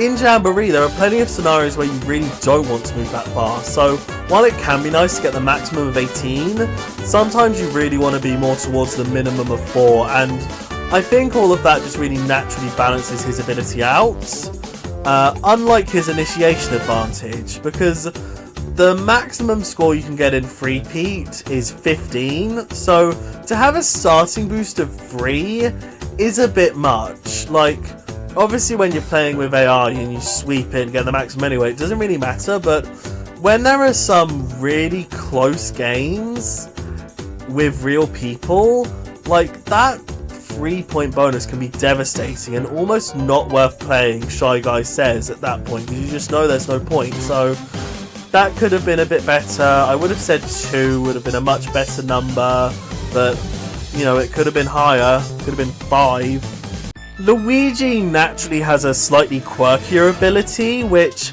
in its description says that you'll have an easier time rolling bigger numbers, which, when I first saw that, I assumed it meant you had a weighted dice towards 8, 9 and 10, but no, he'll just sometimes change the number that you rolled into a 10, which to me feels like a very different ability to what's advertised, especially when he can change all of your die for a double or triple die into 10, so you can go straight to 30 with a triple die sometimes, which feels incredibly broken, and again, feels like it really should have been stated in his ability description, but, you know, it's probably just semantics. His initiation advantage is more fairer than Mario's, you know, just skipping the first room is basically the only thing they could do, but The fact that you skip the portrait puzzle, the one that always feels like it takes the longest even if you immediately know the solution to it, does make it feel a bit less balanced. Like, the natural time difference that it causes can sometimes feel insurmountable. Like, I definitely would have had the odd one out room be first instead. I think that would have been a bit fairer, but still, you know, again, could have been worse, could have been 2 rooms, even though they really wouldn't have done 2 rooms, but, you know. Peach's ability is definitely the most consistently useful. Like, it's always nice to get a cheeky discount on your star purchase, and if you happen to get to the star spot with less than 20 coins, it's a relief to still be able to get at least 1, but at least for me, I never really go for the star unless I have 20 coins anyway, so if I pick up Peach, it basically means I guarantee myself 2 stars, so yeah, she's just generally extremely useful, which is nice, and her initiation advantage is really fair as well. It only really adds 7 extra points to your total in the first minigame, since if you dropped off the normal last gift, it would give you 3 points, so it's 10 points instead of 3, but it's still nice, and a 7-point boost is really fair out of the total that you'd normally get during Peach's Day Off. Like, I normally get like 70-80, so having a 10th of that added on at the start, like, I think that's a good enough total. Daisy's half-price shopping items ability at first seems just as useful as Peach's, especially because you're more likely to be able to afford 2 items at any time rather than 2 stars, but I do think it's just a touch more situational, because if you're making a beeline to the star, on any board apart from Rainbow Galleria, you're less likely to bump into a shop, so I just think at the end of the day I don't get quite as much use out of it, but it's still obviously really good if I do bump into a shop. And her initiation advantage is a bit lacking in this case. Like, normally in Daisy's Field Day you end up getting easily into the triple digit points, so only having a 9-point boost at the start doesn't really feel like it does as much as it could. I think 4 or 5 red medals at the start would have been a lot more balanced in this scenario. Wario is definitely the quickest to talk about, because it's just always good to get 3 to 8 coins at the start of a turn. Like, there's literally no downsides to that, apart from maybe it's easier for Boo to steal more from you, but that's only if someone gets to Boo. And his initiation advantage as well is perfectly fair, because normally you get around 30 to 40 points. I think 5 points, you know, the maximum score for each of the rounds, like, that's a perfect boost to get at the start. Waluigi is also going to be quick to talk about, but a lot less favourably. Like, not only is his stealing coins ability situational enough, but unless you're running with a double or triple dice, it's just not worth going for, because you'll normally only end up a couple spaces in front of your opponent, and then they'll just get to nick him straight from you. So that's just way too situational to be able to be called actually useful. On the other hand, his initiation advantage is a bit too much. Like, normally I find I get between 600 and 700, so to have a 100-point boost at the start, that's way too much for me. I would have preferred him to only scatter half of the normal medal tossing, or whatever technical term it has, you know, 50 points at the start to grab. Yoshi's item copying from opponents that you pass ability has the exact same drawbacks as Waluigi, except even worse, because, you know, coins are always useful, but your opponents won't always have items that can really help you in the situation that you're in. Like, yeah, if you have Waluigi, you might pass an opponent with no coins, it'll be absolutely useless, but, you know, you could pass an opponent with just a warp pipe. You know, it could be something that you absolutely do not need, but you're just now stuck with it. His initiation advantage can sometimes be useful, but I find it's way too easily stolen from other players because you all run together, so you just move slightly towards the player that has the advantage and you just steal the fruits from right in front of them. Plus, the advantage itself never really helps much because if you even make one mistake, it's easy to be caught up with anyway, so it just doesn't do much. Rosalina's ability to give you a cheap item at the start of your turn often doesn't yield the best results, and it's not always an item that you need, but at least it's free. It's a lot better than Yoshi's ability, where you can steal a good item, but that's only if you can catch up with an opponent who has it. So to just get an item at the start of your turn pretty much is always a benefit, although it's a benefit that I rarely see because she's locked behind the only motion controlled showdown minigame, so if you don't have them on, you just don't get to see her, which is a shame. And her initiation advantage to give you a boost at the start of the race is better than the one in the Yoshi Mountain race because it can't be stolen by other players, but again, it's easy to be caught up with if you make just a couple little mistakes, so it's one that again can be easily negated, so it's not the best.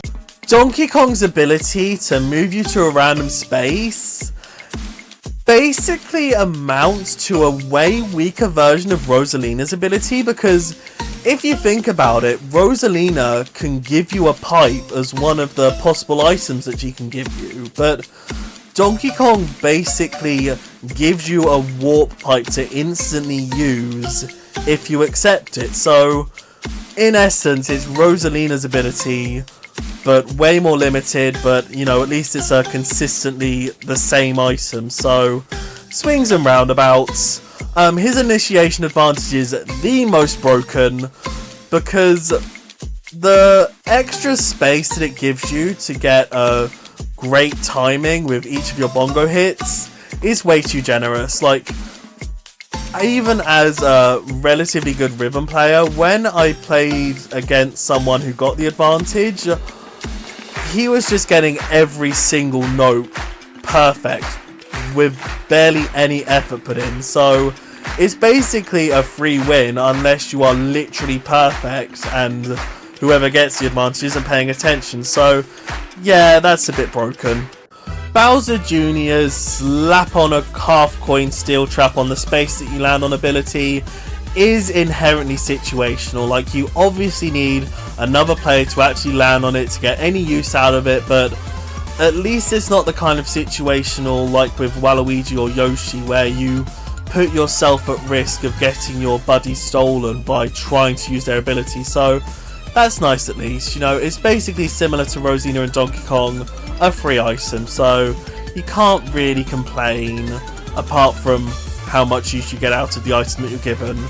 And his initiation advantage is the second most broken, because 3 points in most of these minigames wouldn't be too much, but the maximum amount that you can get in Jauntlet is 12 or maybe 13 if you get the hitting balloons or collecting fruit round. So a bonus of 3 out of 12 is way too much to catch up on. Like, it should have been just 1 and that would have been perfectly fair. So yeah, another broken advantage. Great.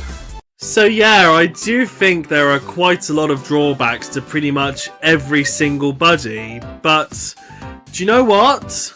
I cannot say the same for the ally system in Super. Like, the only real negative I had there is when I got a group of 4 that weren't entirely made up of the cute little minions. So for this system to actually have negatives, I think that's a good step to make it feel a lot more balanced. Like, you don't automatically benefit from being good at the showdown minigame or being in the right place at the right time running past them and getting the initiation advantage, you know?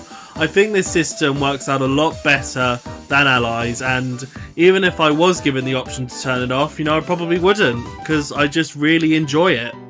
The only purely negative critique I have with the buddies is the fact that the fake clone versions of all of these characters from the Party Planner Trek aren't also available in the party mode, meaning that if you play as like Mario, Yoshi, Bowser Jr. and Rosalina, those 4 can't turn up as buddies, which it does make the system feel a bit more skewed. Like, if you have a way to change what characters can appear purely based on who you pick to play as, that doesn't really feel fair, and considering that they already had a workaround for it in the Party Planner Trek, it makes it even less excusable for that to be a problem here.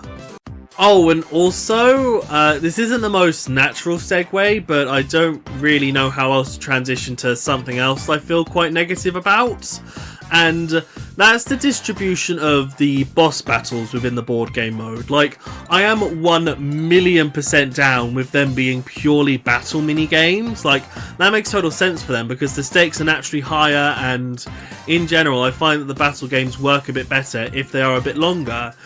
It's just the fact that each boss battle is only playable on the board that they appear on, meaning that not only does it mean that you only get one extra minigame rather than a potential 5 in the battle pool, but Rainbow Castle and Western Land both don't have any boss battle available whatsoever, so that's a bit of a letdown. But you know, at least I can bring some sort of positivity to this in the fact that I'm pretty sure the boss battle always appears on the roulette for battle mini-games where applicable, so that's nice. It always has a chance to be picked. So, yeah. But anyway, I think that's just about everything that I wanted to say about party mode. I do think that this is the definitive version of it between the 3 different Switch games. You know, not counting all the ones that are available through the N64 app.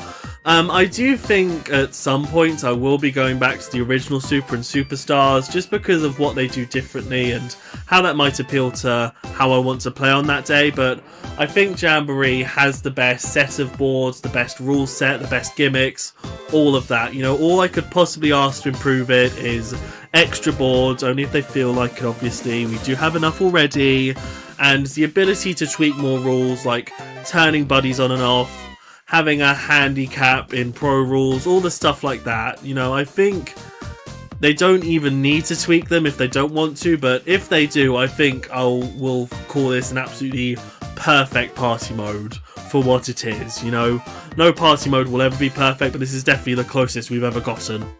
So it's time to move on. I'm once again going to move counterclockwise through this menu just because I think it's a better order for the way I want to talk about things. So let's get on to the Motion Island. This is definitely going to be the shortest segment of the video. Not because I don't want to talk about all the fun things I've done in this motion area. It's just that there's not really much to say. Like, all of these modes are definitely just cute little side things when you're not feeling like the ultra competitiveness of the other modes, and there's really nothing wrong with that. And as a general thing, across all 3 modes, the motion controls for me worked perfectly. I have no critiques with that. You know, my only issues came from when I couldn't put my arm in the exact position that I wanted, or I really needed to stretch it in the middle of a session and kind of threw it off while I was paused. But, you know, other than that, they all worked perfectly, so there's just nothing else I need to say on that regard. So let's start with Rhythm Kitchen. I did quite enjoy the soundstage mode in the original Super. You know, it obviously wasn't the most in-depth, but 10 songs, 2 difficulties each, you can't really expect that much more from just a little side mode. So to see it actually somewhat expanded here is really interesting, even if it's in kind of a superficial way. The fact that it got any amount more love than Soundstage did in Super Mario Party, you know, it feels like good progress. In terms of content, you get the normal play 3 songs mode, the long play 3 songs, then play those 3 songs again faster mode, and the challenging play 3 hard songs mode, all back from Soundstage, which are nice. But on top of that, there's the new remix mode, which is where I think things get quite interesting. Here you play a medley of songs, but they're all put together and set to the Super Mario Bros. Ground theme, which it would have been nicer if there was a bit more variety of songs rather than old reliable, but if they were going to go with one song, you know, it's quite inevitable what they would pick. But anyway, the fact that you play 5 different minigames over the length of just one song means that you're only doing about 4 to 10 actions before you move straight on, which gives it a very frantic energy that I think is perfect for the final mode. Like, it expects you to know what you're doing with all these minigames at this point, so you can just be chucked in and get straight on with it, and I really appreciate that. It feels like a true final test for this mode, and I think that's what Soundstage was kind of lacking, so to have that here is really nice.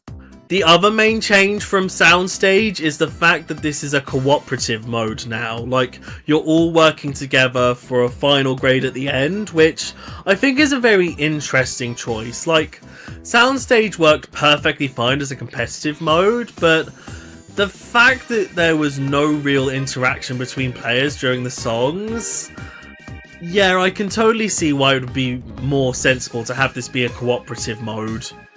And I do think it works really nicely, especially on a player interaction level. Like, if someone was struggling in a Soundstage minigame, like, it is polite to tell them what to do, but at the same time, you don't want them getting too good and risking your win. But the fact that when you tell someone how to play these minigames, you're actively helping the overall cause, it feels a lot nicer, and I think that it just, in general, works better with how people learn how to play rhythm games, to have it be a cooperative experience where everyone can learn together.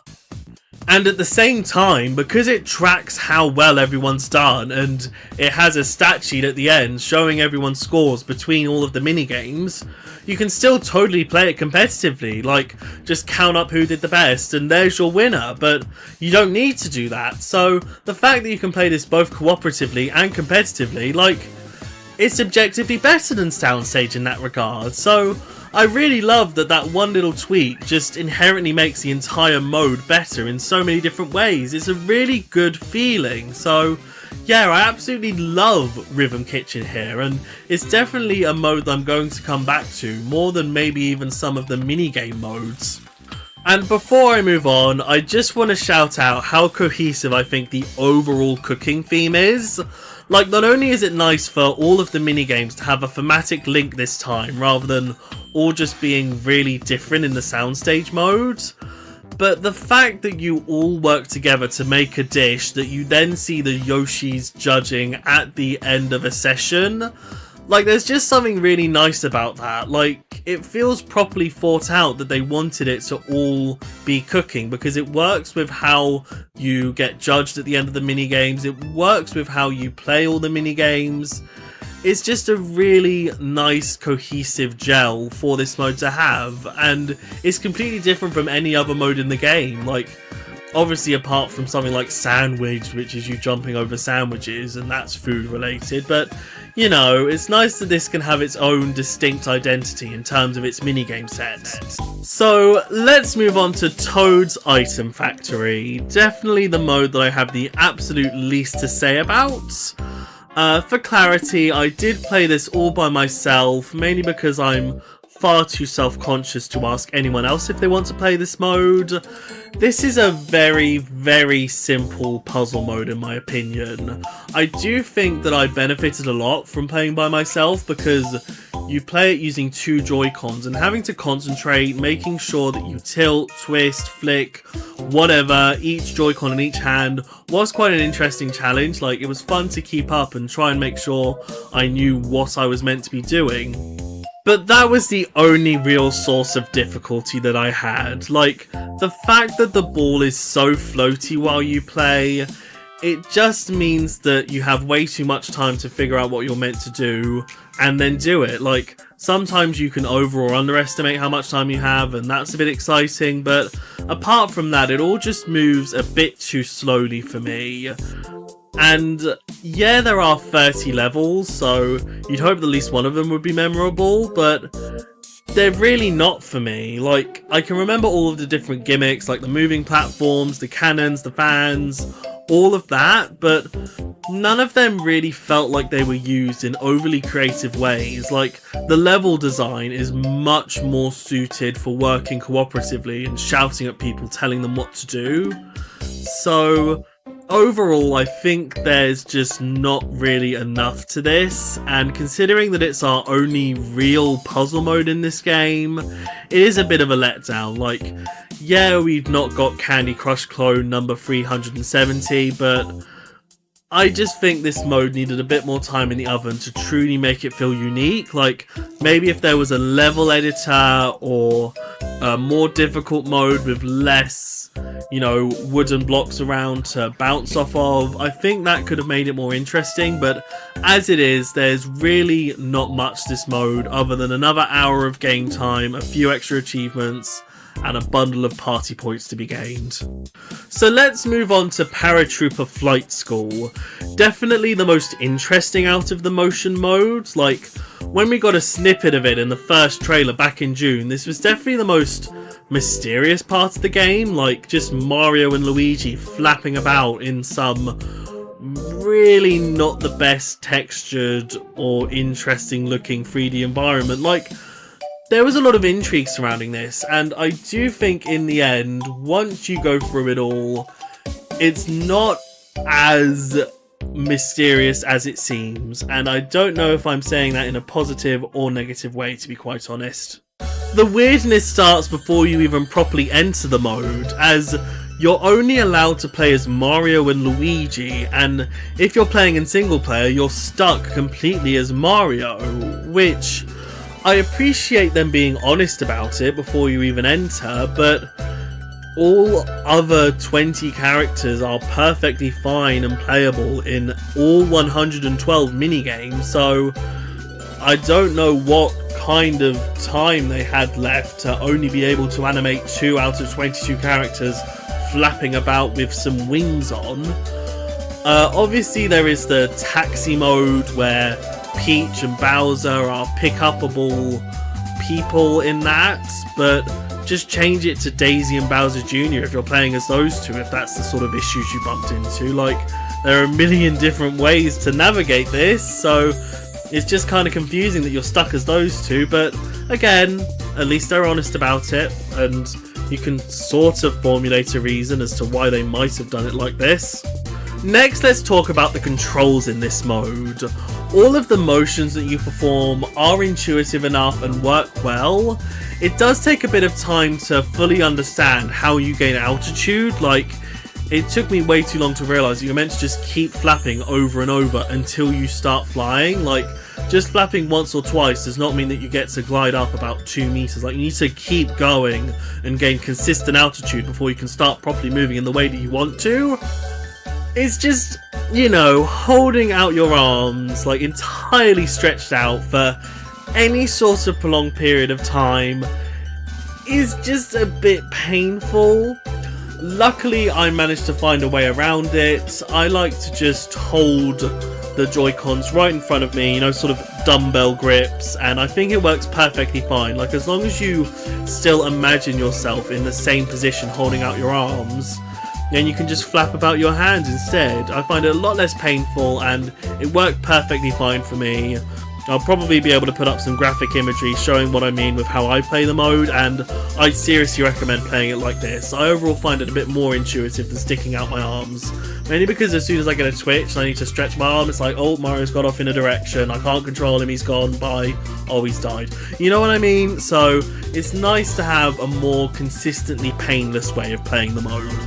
So getting into the 3 ways to play this mode, first is Sky Battle, the competitive experience, which at first seems quite interesting, like having to navigate around the area to try and pick up massive clumps of biddy buds. Like, that's a cute way to play it competitively. Like, I definitely wouldn't want some, like, dream gliding off Mario and Sonic at the Winter Olympics, desperately trying to pelt Luigi with green shells and just getting upset because I keep missing. So to just have it be trying to collect something is a nice objective. It's just, it feels like it takes a bit longer than I want to collect up the clumps of biddy buds. Like, yeah, it has a quite generous hitbox in terms of where it'll let you collect the biddy buds from, and if you get to Mother Biddy Bud and even just pick up the first couple behind her, you get basically her entire family, which is really nice. It's just, it is a bit too easy to steal from your opponent and then not be able to steal back, because they'll be flying directly past you and then, you know, in an opposite direction. It takes a bit too long to turn around and start chasing after them, and at that point they've already collected about 50 more than you, and it all just spirals from there, you know.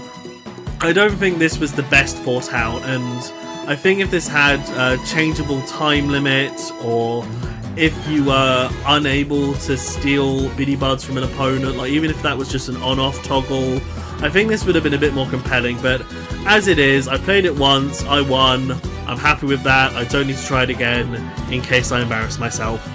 Next is Paratrooper Taxi, the cooperative experience, and this is what you get on the tin. You just fly towards someone, pick them up, fly them somewhere else, and you're done. I did take the longest to get used to this mode. Like, it was nice working with a CPU because it meant that he could basically correct any mistake that I made, but at the same time, because I was still learning how to pick up speed, especially coming up from the ground, it was only by the time that I got to the hard level that I was really getting anywhere near good at this.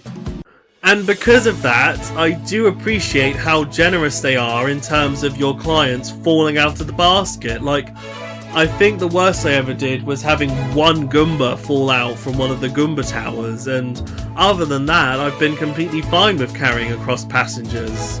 I do also appreciate the variety that you get. Like, Peach, Bowser and Goomba are already playable characters, but Hammer Bro having one of his few cameos and Boomerang Bro being there as well is nice, but PT just turning up here and absolutely nowhere else is absolutely wild. Like, they made an exclusive portrait just for him, just for this mode, so they clearly like him. Like, he was a boss in Mario Party 10 as well, but this is his, like, first real appearance in Mario Party in about a decade, so good for him. You know, I don't want to get too conspiratorial, but who knows, the fact he has a profile picture, maybe he was considered playable. Ooh, let's get excited. DLC, let's go, yay.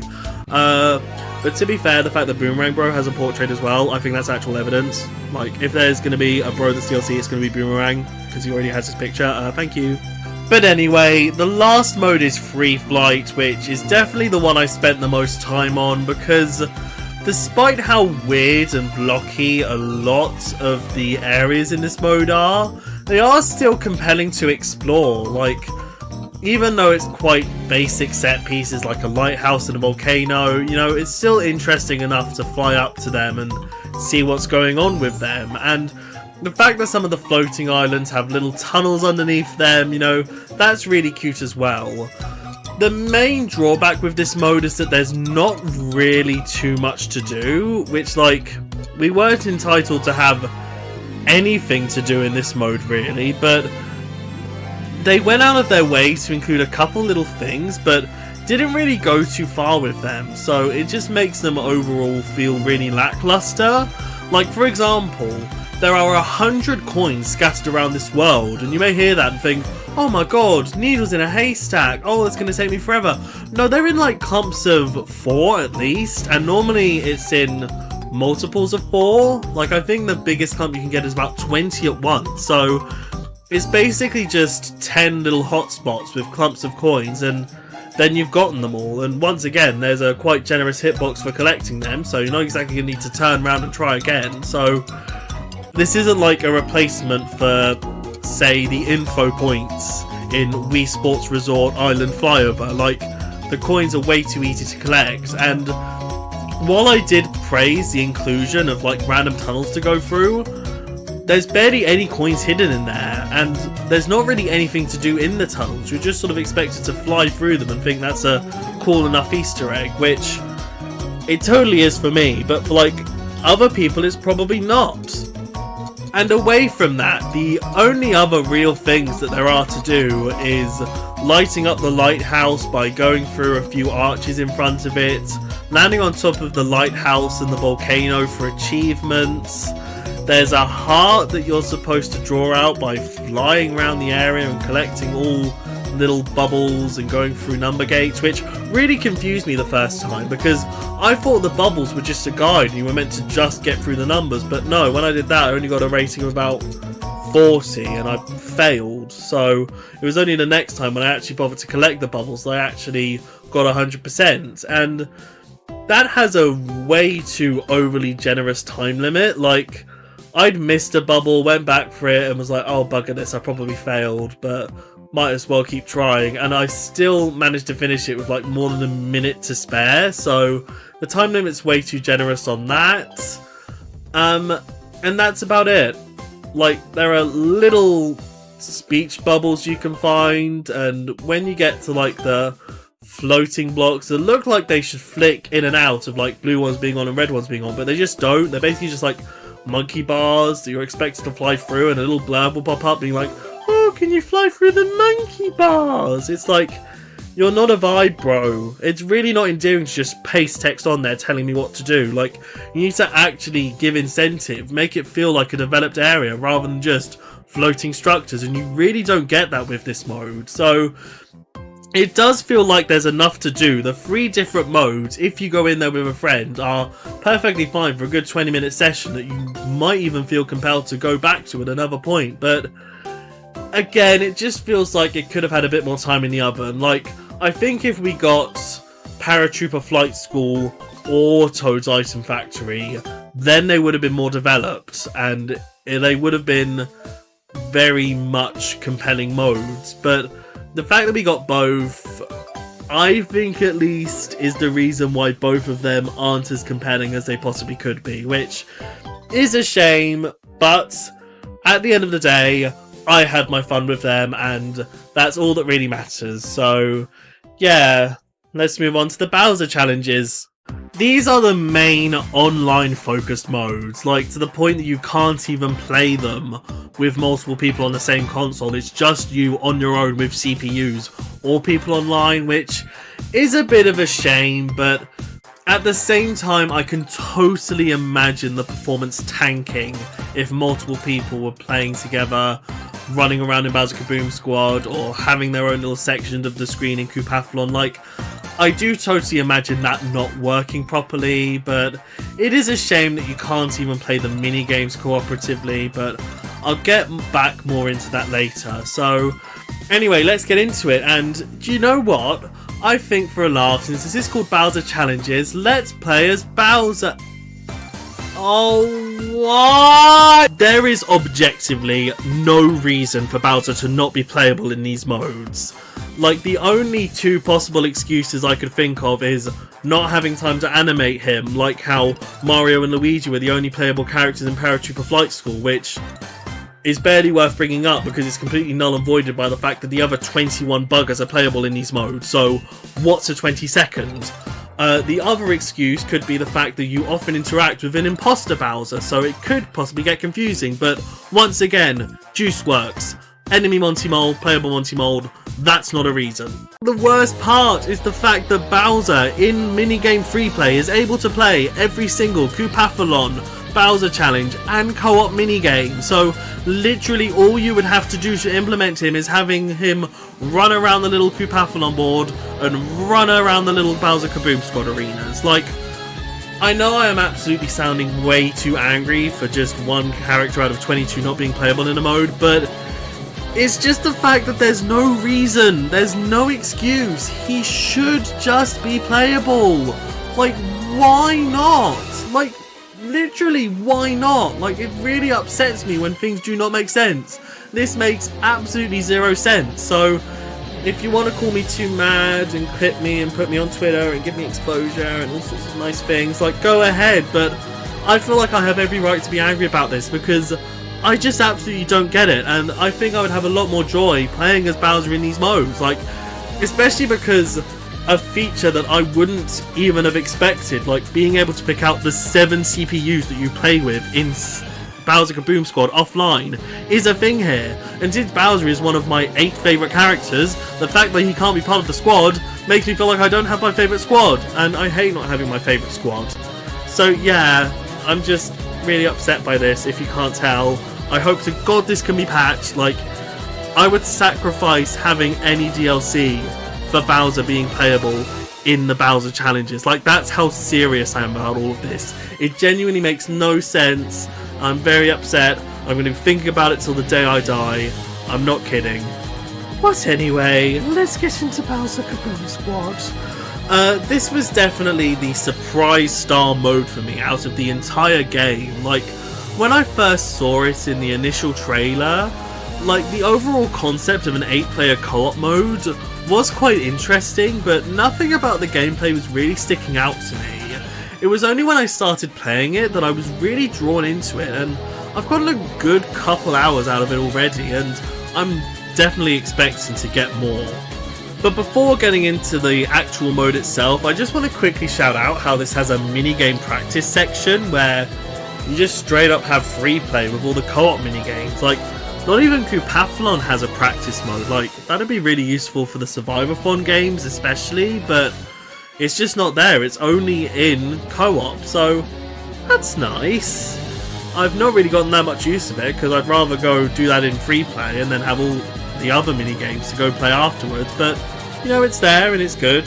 So once you hop in, offline you get to go to a map selection screen. Online it's obviously random, even though a voting system would have been nice, you know, especially because when you vote for a minigame that's normally between 3 options, so you already have the UI for it there. But I think at the end of the day it's best to be random, otherwise you'd probably end up in a scenario where you play the same map over and over again, even more often than you do normally, but that's not here nor there. In terms of map variety, 3 is obviously not the biggest number in the world, but to be fair, when I started properly thinking about this mode, I realised it was only ever going to have 3 maps. Like, if you look through the ND Cube Mario Party games, you'll find that a lot of modes like this throughout the series that require their own special areas often end up with just 3 maps, an easy one, a normal one, and a hard one, and this is no exception. So I can't really complain. Maybe if there's DLC there'll be extra maps, but at the same time there's not really that many more concepts because the variety more so comes from the enemies that appear within them. So I think rather than having entirely new maps, I'd prefer if each of the different types of enemies instead were able to appear on the other 2 maps, because there are obviously differences in terms of size and overall shape, so I think just randomizing what enemies appear is all the extra variety you'd really need. But as for my thoughts on the overall maps themselves, or more accurately their hazards, Charging Chuck somehow feels like the most annoying enemy to deal with, despite being on the supposedly easiest map. Like, it always feels like, compared to the others, it's a lot easier for him to target individual players, and he's generally a lot harder to avoid, so he's a bit of a nuisance, but one that you can easily work around, so it's not a problem. Bonsai bills are definitely an interesting choice for a hazard here. Like, obviously they perfectly cover pretty much any lane you try to go down, so you almost want Bowser to start destroying the building so that it's easier to navigate around the place, which is quite an interesting dynamic for one of these maps to have. Like, do you want Bowser to break a building, giving you less protection, but making it easier to avoid the bonsais? Like, I enjoy that sort of decision making, and Typhus are incredibly predictable compared to the other enemies I find, and they pose the least hazard compared to the others. Like, it's pretty much just, oh no, you and the bombs are flying in an opposite direction, but you can easily recover from it. And again, if you want, you can have Bowser destroy the buildings to make it so that you don't have to interact with them as much, but they certainly don't feel like the finale nighttime endgame challenge that they've been positioned as. But overall, I think each map does bring something different to the overall gameplay, and obviously the fact they're constantly randomly rotated online means that you never get too bored of them, and just in general having a hazard like that does make every game that you play on them feel different, because you don't know how you're necessarily going to interact with them before you start. So I think all 3 maps are quite well executed, and I can also say the same for the general gameplay of the mode. The overall loop of it all is incredibly simple. Go out there, find a crate, smack it until it explodes, grab some bombs, take it back to the cannon. Once you have at least 20, you can do some damage to Bowser. But it's the layers that get added to it by the mini-games and Bowser's presence himself that really up the mode to something incredibly special in my eyes. Like, Bowser will, at first, randomly stroll around the map, maybe sometimes shoot some fire or stamp about, but Otherwise he's pretty idle, just generally going towards the path of the crate, but once he gets the character in his sights, he targets them and mercilessly follows them about and tries to get them knocked down, which means they get put in a bubble like in the platformer games, and you have to go rescue them, which is a bit of a faff, but there weren't really many other ways of doing it. But it's how you can exploit him targeting people that I get a lot of joy out of, like, especially if I'm playing online, which, by the way, is definitely my preferred way of playing this mode, because the CPUs, bless them, can be a bit non-single-minded. They tend to amble about a bit compared to real people who just want to get on with it and actually do well. So if I let the other 7 people run about and do their thing, I like to go and have Bowser target me, and then I'll just run him in circles round a building, you know, nice bit of fantasy fulfillment there, and just generally distract him while everyone else gets the bombs. And if that's not, like, at least partly the definition of teamwork, I don't know what is. Like, me distracting a giant obstacle while everyone else fulfills the main goal, like, that's the sort of split in the team that you sort of want from cooperation, especially one with as many as 8 people. Like, you sort of want everyone to fulfill a different role in the group, and by having someone purposely be a decoy for Bowser, I think you perfectly get that, and I just really enjoy it. Like, even if I don't feel like doing that, or Bowser just doesn't keep track of me, or a crate appears and he starts tracking someone else, it's still fun to go and collect bombs, you know? Everything about this gameplay loop just really appeals to me, and I get a lot of satisfaction out of getting it perfectly right, especially when it comes to all the coins appear. Like, obviously, you get 100 of them, something special happens. In this case, it's bonus time, where you have 30 seconds to collect as many bombs as possible, and all of their damage is doubled after their shot at the end of the 30 seconds. And this will often turn into the end point of the game, and it's nice to try and make sure that you get the 100th coin when you have in the high teens amount of bombs already in the cannon, because they carry over into bonus time and also get doubled. So there's so many nice balances within this game mode. Just try and have the most efficient run possible, because you can collect 100 coins by the end of round 3 while Bowser only has about 40 health left. You can collect up the 20 bombs you need, and that's it, you're done. Like, I don't know if I'm explaining it very well, and I've probably been rambling a bit too much, but like I say, everything about this mode just works for me. I think it's got such a compelling gameplay loop, and I know it's not exactly the most direct comparison, but obviously in Super you had the river survival mode, which just pales in comparison to this. Like, there is absolutely no sense of cooperation or team splitting in river survival. It's literally just paddle, paddle, paddle, get in the right direction, and that's it. Like, it's so miserable almost compared to Bowser's Kaboom Squad. It's mad, and that goes even more so for the purpose of the mini-games in Bowser Kaboom Squad. Back in River Survival, if you see a balloon, you just have to paddle into it to activate one of only 10 mini-games, and if you succeed in it, then you get a certain amount of time added to your clock to keep paddling, which just got so annoying after a while. Like, you'd see repeated mini-games in the same run. It was really bad, but it's a lot more balanced in Bowser's Kaboom Squad, because there's only a mini-game in between each of the 5 rounds, so you only get a maximum of 4 out of 10, which is inherently a lot better and a lot less repetitive. And in a couple of the 8-player mini-games, there's even, like, multiple roles that characters can be in, so for all intents and purposes there's 10 mini-games with 13 ways to play them, so that's a nice extra bit of variety. Like, it would have been nice if more co-op minigames had more distinct roles for characters, but I can't think of any with the 10 that we got at the very least, so yeah. And also the rewards that you get for doing well in these minigames are a lot more varied. Like, you get various different items that help you out only in the next round. There are obviously some that are better than others, but even some of the ones you can get on lower ranks are so distinctly better. Like, I never willingly choose the hearts or bananas, you know? I always try and go for the hammers or gloves because they just help speed you up collecting bombs in one way or another. Or the trampoline, which I definitely think is the most overpowered because no matter where you put it on the map, it springs you straight to the cannon. Like, that's so ridiculously useful, and it feels like a genuine, tangible reward for doing well in the minigames, rather than just having the little clock in the corner go up that most of the time doesn't even feel like has a lot of pressure on you in River Survival. So, like, literally everything about this mode just works for me. I think it's such a compelling co-op mode that, again, would be nice to bring back to another game and have expanded on even more.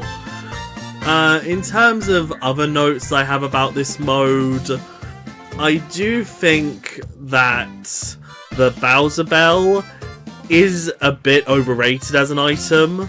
Like, yeah, it can call him over, but you can do that just by running in front of him at any given time. And the fact that it's only an S rank item, that's a bit sort of in the wrong place for it. And I did hear some complaints, especially during the previews, that this mode doesn't control well, and I have no idea what they're talking about. Like, it works perfectly fine, you can do everything that you want to.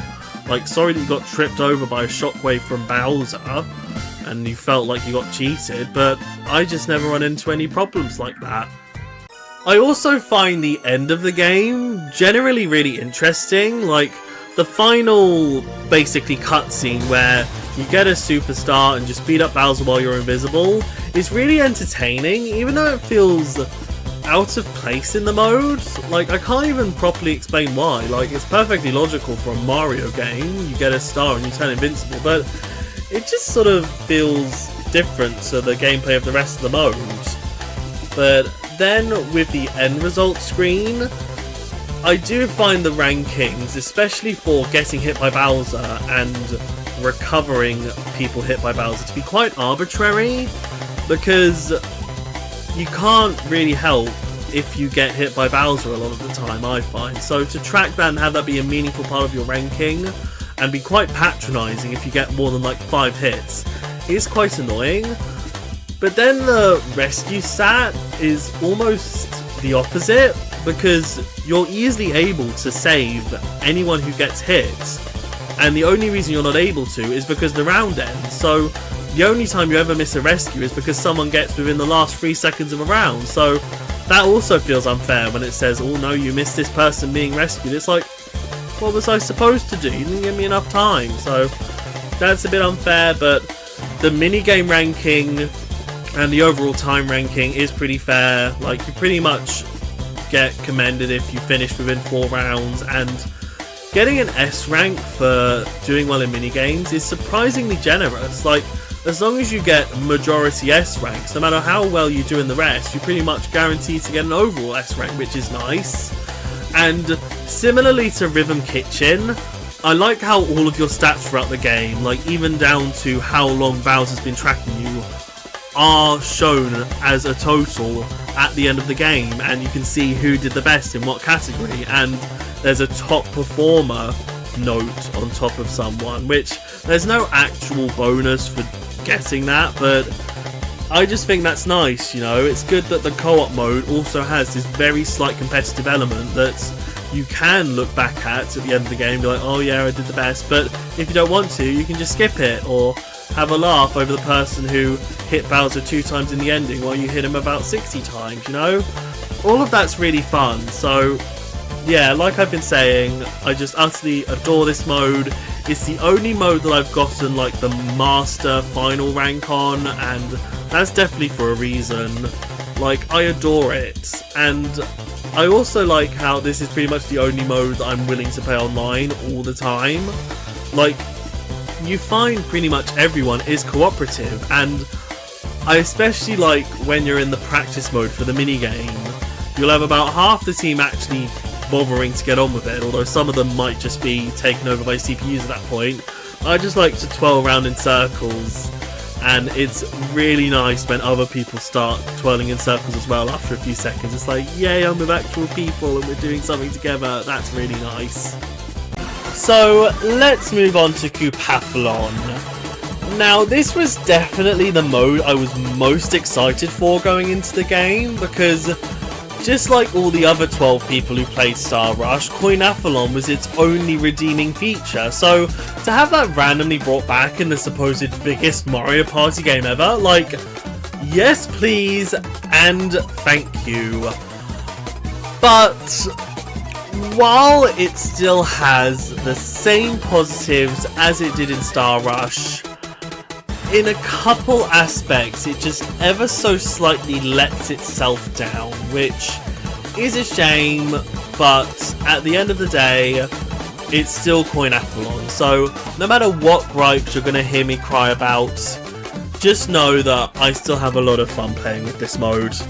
So let's start with the core settings that you can change.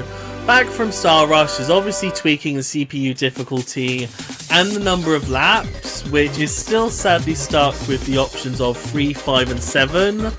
Like 3 works perfectly to play each minigame once and have a Bowser time and then be finished soon after that, but 5 and 7 just aren't as intuitive. Like 7 you normally end up halfway through the level 3 versions of the games, and 5 you normally finish by the end of the level 2 minigames, but neither of them feel like a very natural amount of laps. Like, I think being able to pick any number between 3 and 9 would have been nice. Like 3, 5 and 7 just feel really arbitrary, which is a shame, but at least it's the same as Star Rush and not more limiting. But there is an option that's not back from Star Rush, and that's turning off Bowser time, which was definitely my preferred way to play the mode. Like, I don't want to be flung back just because I'm not good at playing a tough as nails minigame. I just want to get on with collecting coins, so that was really useful in Star Rush, and there's just no reason to not have it back here. Like, you can't tweak the settings when you play online, so if it was some weird balancing reason around that, then it doesn't really affect anything. Like, this would only be when you're playing with CPUs, and who cares if you're being unfair playing with CPUs, so that's a bit needless, but who knows, it might get patched in. But there is a new option, which is changing the minigame level, which is a setting that I really wanted in Star Rush, because, you know, while it is nice to play through the game properly, start with the minigames nice and slow and simple on level 1 and ramp up, there are some times when you just want to blitz through it as quick as possible, so I really appreciate being able to have all the minigames constantly at level 3. Like, to be fair, that really skews with the overall race time, because even with Bowser time on, like, that doesn't count towards the overall time of the race, so you can just set it to 3 laps, level 3 minigames, and you're normally done before the first Bowser time even happens, so that's more of an unbalanced option than turning off Bowser time. So I'm really just going to thank my lucky stars that we have it in an option. And to be fair, if we were only allowed to tweak 3 different things in the game for some reason, I would want it to be these 3. It's just, again, it's such a letdown that you can't turn off Bowser time. Like, please let that be patched in. But you can, of course, also change the minigames that you play in each game out of the lovely big select. Oh dear, that's not as much as Star Rush, is it? That game had 12, and I thought that was a perfectly reasonable amount. You know, 12 coin minigames, 3 Bowser minigames, and since they're in a 3-to-1 ratio, that felt perfect.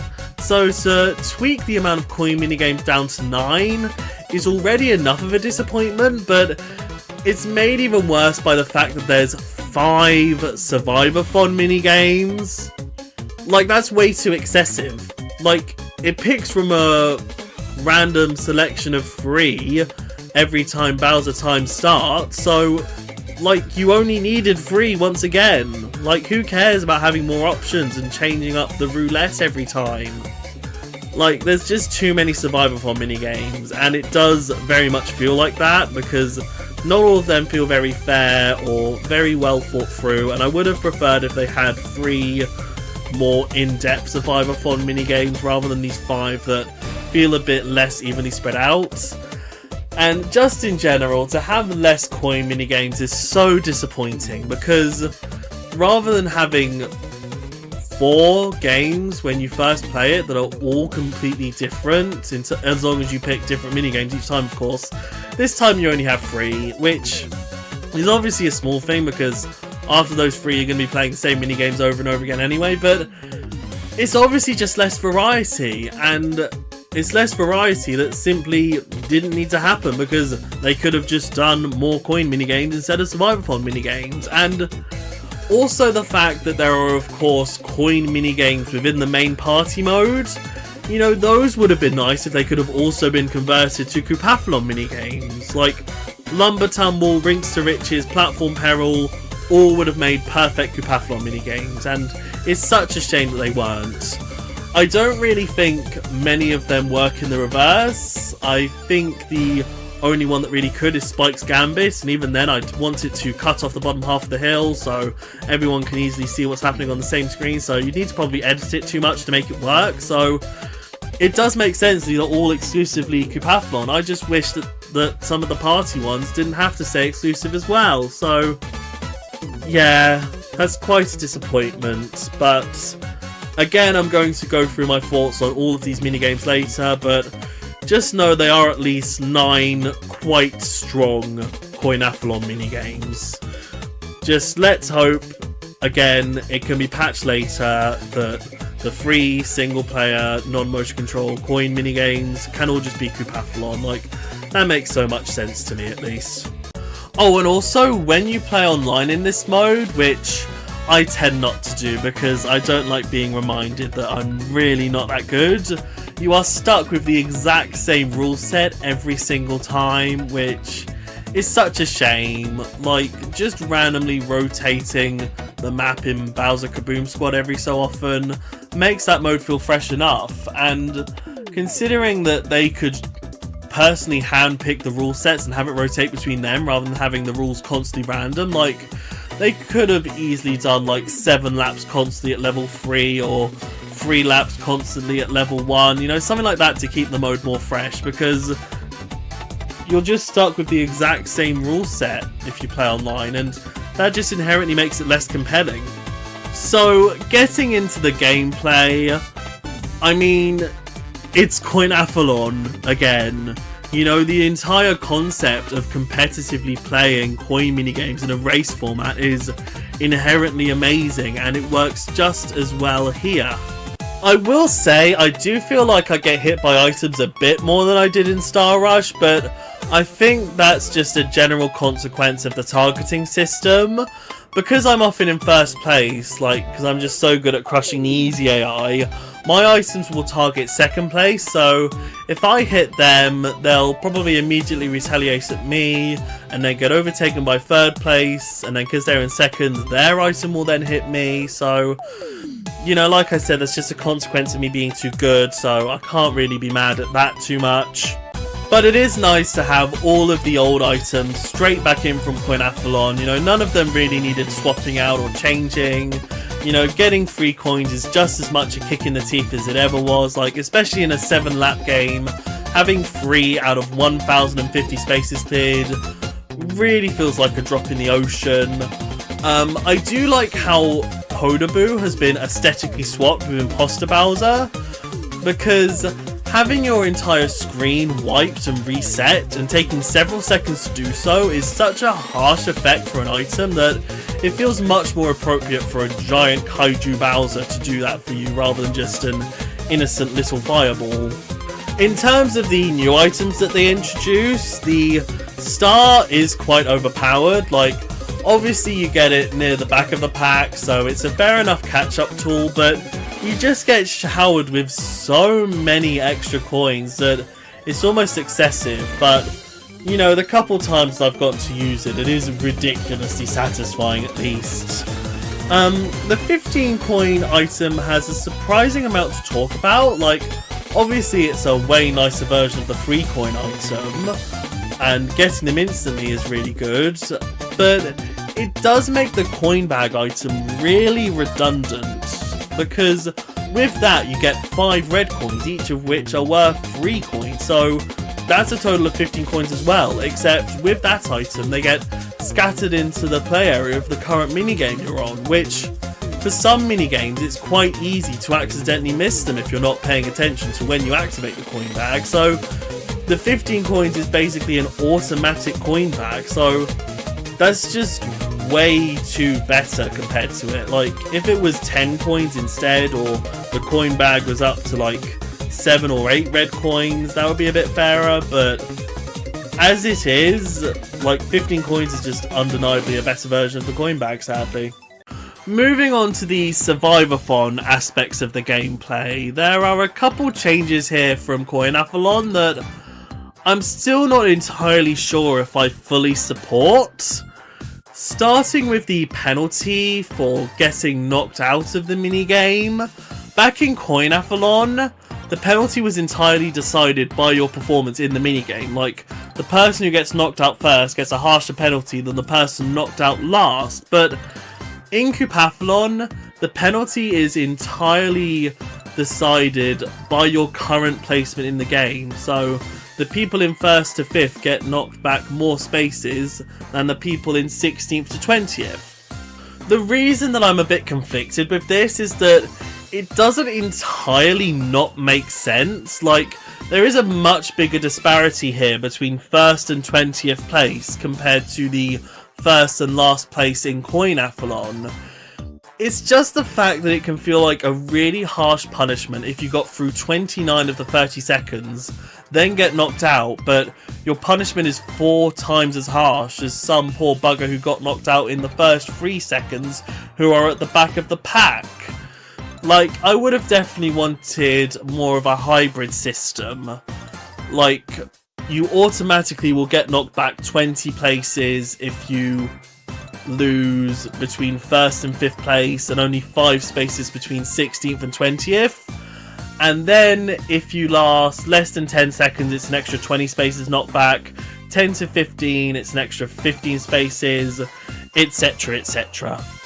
The other big change from Coinathlon is the fact that if you survive a minigame, you get a free item afterwards, which, you know, this is probably going to sound a bit contradictory to all that I just said, but, you know, if you're in 1st to 5th place, you're probably a bit better at the minigames in general, so to get rewarded for surviving with an item that can give you even more of a boost afterwards, it feels like there's even more of a disparity between the people who are good compared to the people who aren't so good. Like, you just don't need an item for surviving. Like, not being sent back a good chunk of spaces is reward enough, in my opinion. Especially since you're forced to play these minigames no matter what now. Like, I don't know. It just creates a bit too much of a disparity for me. But at the same time, you can't exactly make the minigames easier for the people at the back of the pack to help them get an extra item. So, yeah, that feels a bit too weighted towards the people who are better at the mode overall. So yeah, that's all the gameplay aspects to Coupathlon. You just keep running around the track, playing all the minigames until you eventually hopefully win.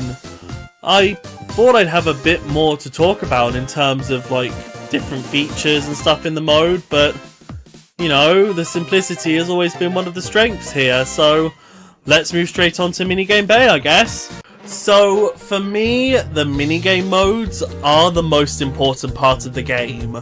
I overall prefer just playing some minigames compared to an entire party mode board. Like, I am indeed a top 100 apologist, so when I critique the various modes found in Minigame Bay, just know that it's, like, a lot more personal when I don't like them. Like, obviously I'll live when there's a NAF mode, you know, I can just have enough fun in the minigame free play.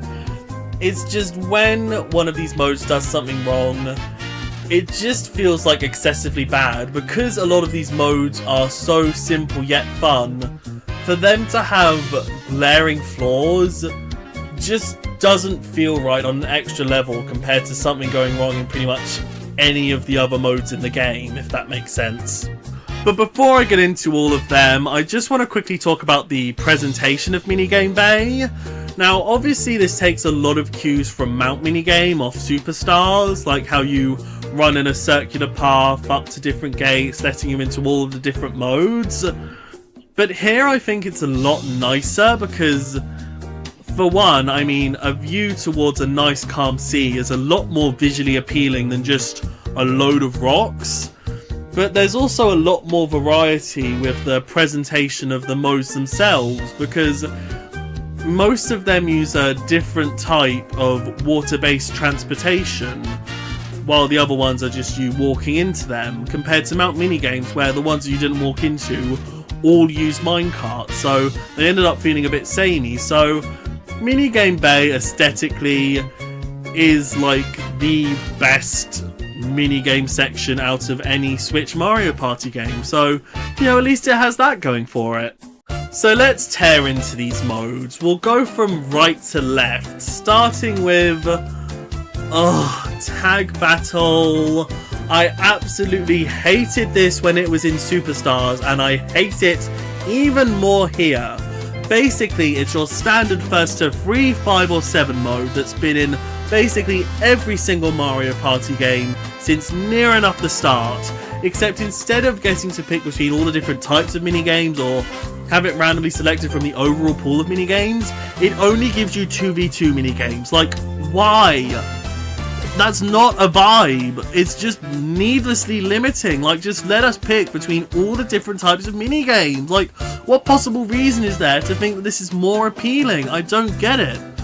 Like, even just using the banana boat concept, you can easily come up with something way more creative. I personally would have gone for, before you play each minigame, you anonymously pick whether you want to go on the left or right banana boat, and then you reveal your choices, and say one person's on one boat, 3 are on the other, 1v3 minigame, easily selected. Or if you all end up on the same banana boat, free-for-all minigame. Like, that would have been a really creative spin on the first to 3, 5 or 7 mode, but no, just 2v2s, that's it, hate it, moving on. Daily Challenge is much improved from its appearance in Superstars, where in that game it was for no real reason an online exclusive mode. Like, it's literally just playing 3, 4-player minigames. Like, that can very, very easily be done offline, as, you know, was proven with the dozen or so games that did it before. But, you know, in this game you can play it offline, so can't really complain. It's the closest we get to pure and simple first to whatever, except you just play 3 minigames and try to win as many as possible. It's a very sweet mode, and you know what, when I play first to 3, 5 or whatever, I normally just want to play 3 rounds of it anyway, so to have 3 available every day, it feels like the perfect amount to do. Especially at the start of the game, where you want to try and get as many party points as possible. Just playing the 9 minigames that you're given is a quite efficient way to farm a good amount of points, so it's a nice little, essentially, daily login bonus if you want to think of it like that. You know, no critiques, no notes, love it, moving on. Free play is free play, just pick a minigame, go! I will say I have seen a lot of people complain about the fact that a good chunk of this list is dedicated to non-party minigames. But like, from the moment I saw co-op minigames and the Coupathlon minigames in the trailer, I just knew that not all 110 plus minigames were going to be for the party mode, you know? It automatically was what it was, so I've never seen that as a very valid complaint. My bigger issue here is that the 8-player co-op minigames are only playable with 1 player, even in free play mode. Like, obviously that's understandable with the, say, practice mode in Bowser Kaboom Squad, which is already gated to just 1 player, but the fact that you can't hear just doesn't really make sense. Like, I don't think there'd be any slowdown to have 4 people on the same console playing these minigames. Like, bloody Mario Party 7 showed that they worked well enough with 4 controllers, so yeah, it would have been nice if you could have played the co-op minigames here with multiple people, and indeed had another mode in the bay where you play so many co-op minigames and get an overall grade at the end depending on how well you've done, so that's a bit disappointing. The same also goes for the Survivathon minigames, although obviously it would be a bit excessive to give them an entire minigame bay mode, but You know, the Coupathlon and item minigames being single player obviously makes sense, as they're designed to only have one player on screen at a time. Obviously the biggest rebuttal to me bitching about Tag Battle being Tag Battle is the fact that this free play mode keeps track of who's won what minigames, but you know, if I don't get a little bit of confetti spat out at me for winning 3 minigames, I don't really count it. Like, back in Superstars, I probably would have huffed a nice bit of copium and accepted this as the closest we were going to get, but here there's not really any excuse. And also, obviously, shout out to the fact that the survival-based free-for-all minigames actually have endless modes here. Like, that's a weird little feature to chuck in for no apparent reason, but it works, and it leads to some of the most interesting minigame achievements to complete. So that's a nice little thing to have, even though I don't really get that much use out of it, apart from obviously getting the achievements. One other little detail that I like is that if you choose to replay a team-based minigame, it lets you change up who's in what team before you play it again. Like, that's a nice little feature to have, rather than having to exit and then reconfigure the teams there. Like, that's a little quality of life feature I appreciate. I'm gonna go through all the minigames individually once I've covered all the other modes, so let's move on to Survival, which I've personally not touched yet. It's really not for me. Like, yes, it's nice to fill up a little progress bar based on how many minigames you can get through without losing, but I just know I'd get way too bitter about losing. Like, it's a perfectly good single-player online mode. Like, I do think it's interesting to have at least one of them. You know, not all modes can be focused on single console multiplayer, and for what it is, I think it's perfectly nice, and it means that Pom Pom gets some representation in this game, bless her. But let's get on to the biggest disappointment in the Bay, and indeed the entire game, Showdown Battle. Now, when I first saw this mode on the Japanese website, I was quite interested in it. You know, playing all the different Showdown minigames for various coin totals, like, that seemed perfectly nice. You know, I assumed that the coin totals were based on how well you overall did in each minigame. Like, say you got 600 points in Waluigi Pinball, you'd get 6 coins, or you got 10 points in Mario's Repeat, you got 10 coins. You know, some point conversion rate like that, but that's obviously not what we got. This is basically just Coin Battle from Superstars, which was a mode where you played any of the 4-player minigames and basically got the same amount of coins you'd get from playing them in the party mode. And you played 5, 10 or 15, and it was a perfectly nice mode. It was my favourite out of Mount minigames because it was the closest we got to first to 3, 5 or 7. But it's brought back here, except you can only play it with the Showdown minigames. There's no, like, advantage, like from the party mode for whoever's in last or any fun spin on it. It's literally just Coin Battle, except with only one type of minigame, and I shouldn't have to go on a 5-minute screen fest to explain why that's extremely disappointing for me. Like, again, it just makes no sense why it had to be like this.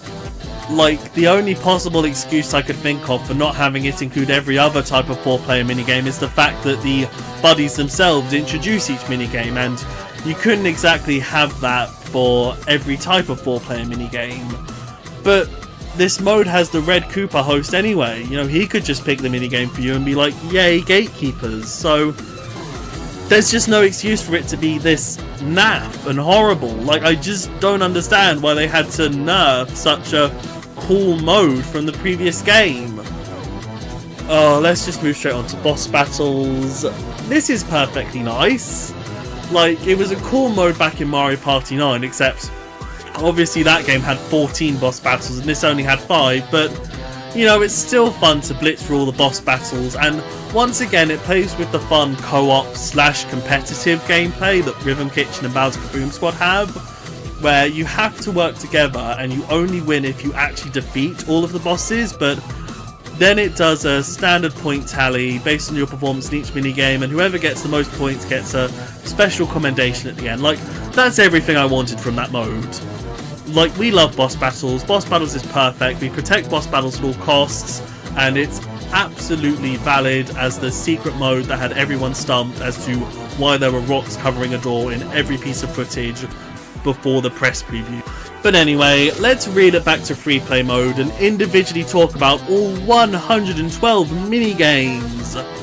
I'm just going to quickly go through what I like or don't like about each of them, which is obviously going to be skewed by my appreciation of the genre of minigame that they represent and all that sort of thing. And I'm also going to have a little 1 to 10 rating in the bottom corner of the screen as I talk about them, which, you know, I'm not the first person to do that, but I just think it's such an efficient way to illustrate my thoughts that I'm just going to include it because I think it's nice. But obviously, since, you know, you're looking for something different in each type of minigame, like, I don't think that an 8 rating for a free-for-all minigame means the same as an 8 rating for a co-op minigame. Since they're so different in their intent, I think that there's a bit more leeway when certain minigames do things differently or more unfairly or less balanced. So you'll see what I mean as I talk about them, really. So let's get on with it. Let's start in the top left corner. Get ready for a fun half-hour to hour of Lumber Tumble. Is a classic survival platformer minigame that I think is really enhanced by the multiple different variants and paths that it'll have. It feels like either you'll have to follow one strict path or there'll be splitting paths, some of which will lead to dead ends, which I think is a really interesting way of varying up a platforming game like this, because you don't know what sorts of things you'll have to look out for as you're running along the path, so it keeps you on your toes no matter what. Something that did throw me off when I was first playing it is the fact that there's no jump button, even though I'd probably just use it to bounce off of my opponents in the first few seconds before it gets interesting. I do understand why it's not here, because unless it was like the most pathetic jump in the world, you'd easily be able to skip gaps between the bridges and stuff like that that would make the game far too easy. So yeah, a really good start. Big Top Quiz is an interesting reaction-based game with a brilliant use of a circus aesthetic. It's admittedly not that deep, but, you know, it really didn't need to be, and I appreciate how you don't have to keep track of what image is on each ball based on where they go specifically. You just have to associate them with the coloured toad that's rolling on that ball. I think that makes it easier, not just in an accessible way, but in a way that means you can quite easily communicate with people that you're trying to win alongside. You know, you can tell them, oh, the red toad has this, the purple toad has that. I think that's this game's biggest strength, that if you want it to be collaborative, you totally can. Camera Ready easily addresses the main issue that a lot of picture-taking minigames end up facing, and that's how to make multiple rounds compelling, where most of the time it ends up just being reaction-based. Here, not only do you have to make sure you have the frame right, but you have to make sure that the characters are in the right position, which is especially prominent in the third round, where you often have to spend like the first 20 seconds finding where the frame of the picture should be and then waiting for a character to appear. It just ramps up in a way that I find extremely fun, and it's definitely the best picture-taking minigame in the entire series because of that. You know, I know that that's not exactly the most well-known genre of minigames, but, you know, a win's a win.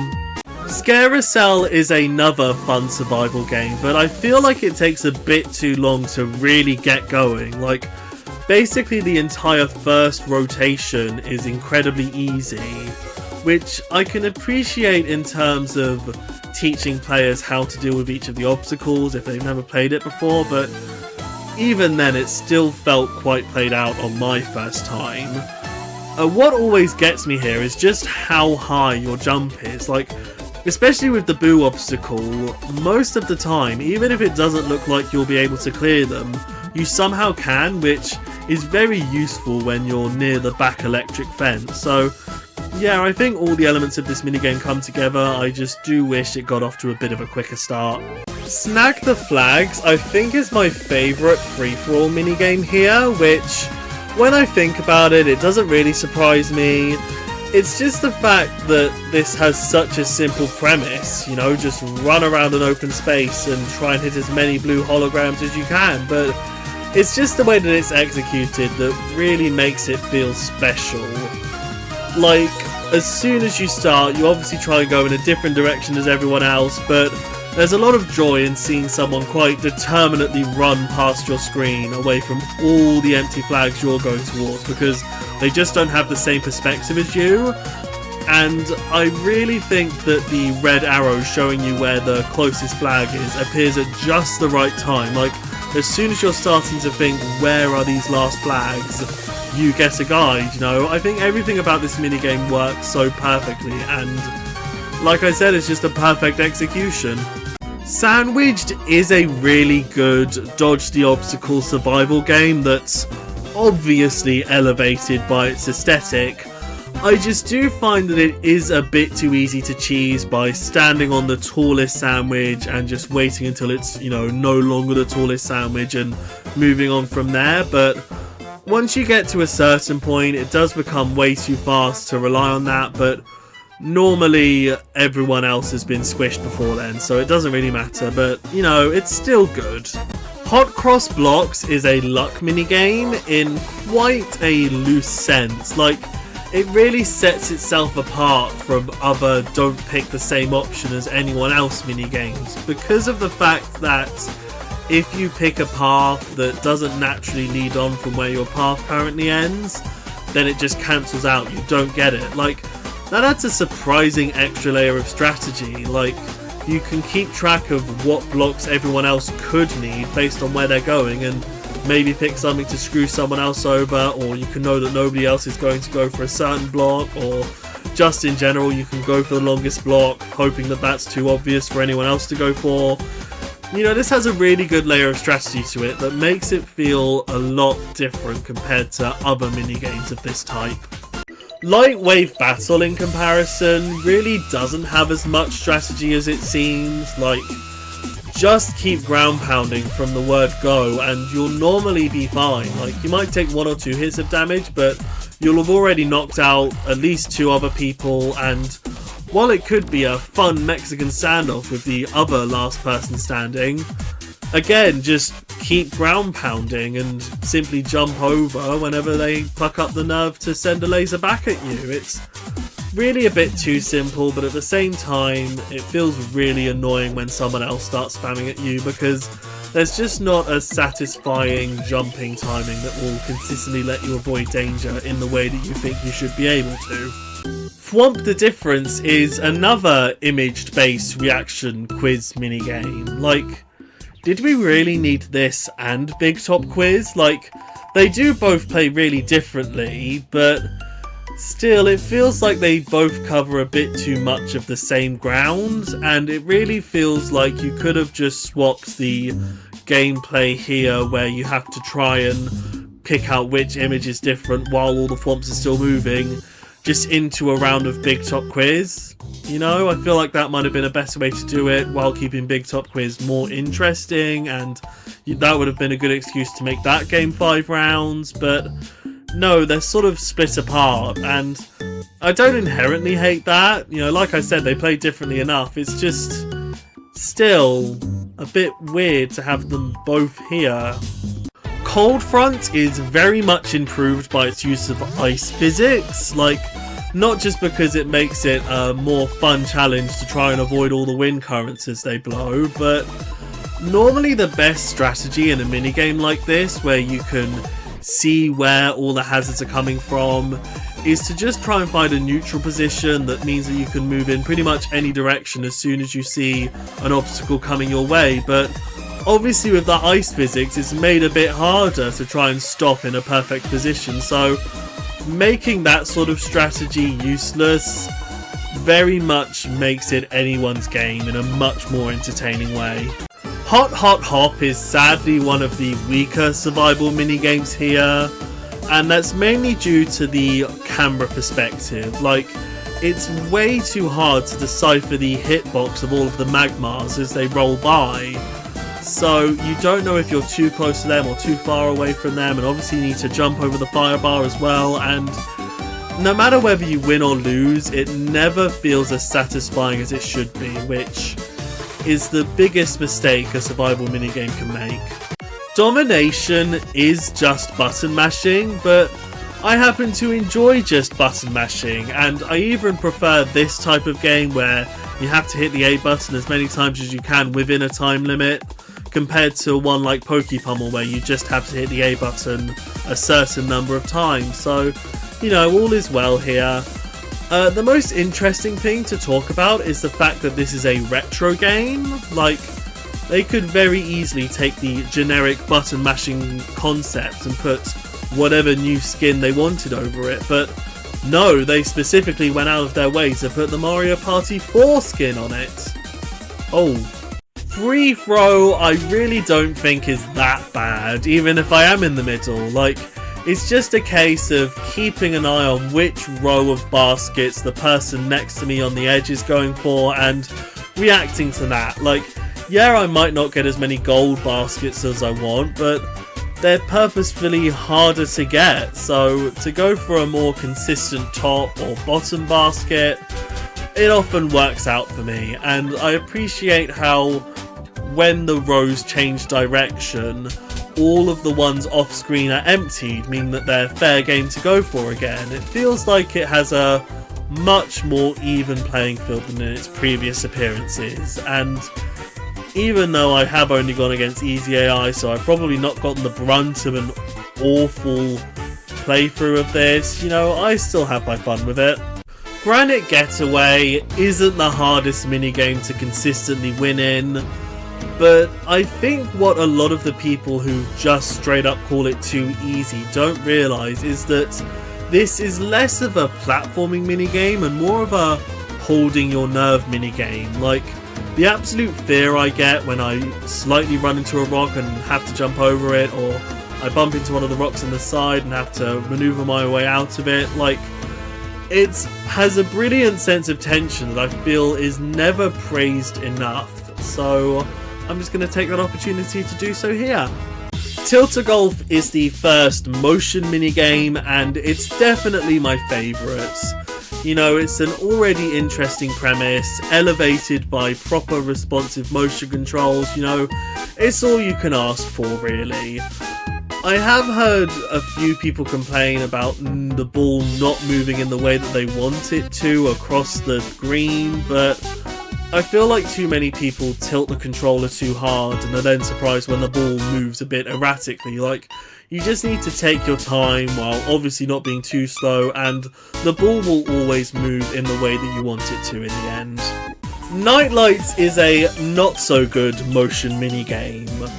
I think its big problem is the fact that it's a motion masher where as it goes on and your arm starts to get a bit tired, you'll want to start like moving its position while still trying to maintain the same circular shape it's asking you for, but because you've moved the Joy-Con in a certain direction, it's not going to read as well, which is especially worse because it's one of those games where if you want to properly concentrate, you need to like look away from the screen and just completely focus on moving your arm, and if you do that, you won't even be able to know that you're not moving in the way that it's asking you to. So yeah, it's just not really that intuitive. I think circles are somehow too complex of a shape to motion mash.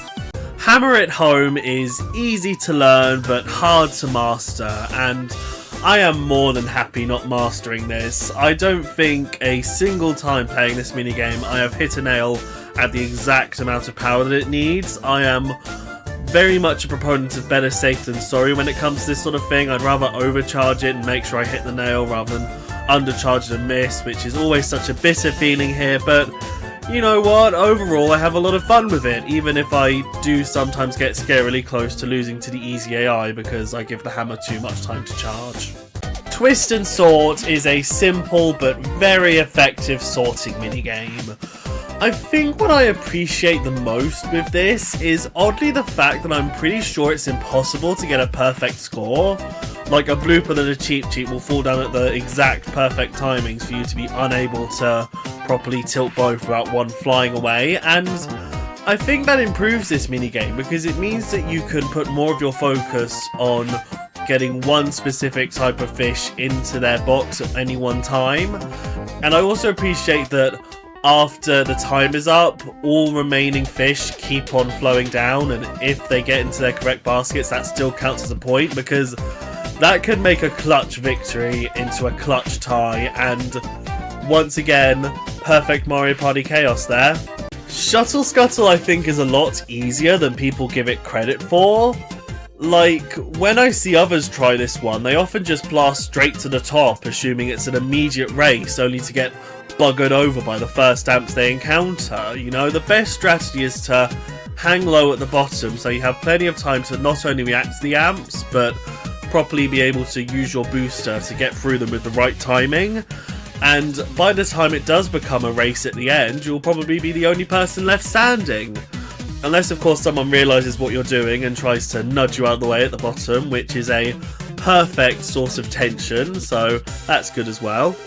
Tiny Triathlon as a racing minigame feels quite off for me. Like, I appreciate the first two sections variants on motion mashing, and it's always nice to bring back the tricycle controls from Super. It's just the foot race section that feels quite off.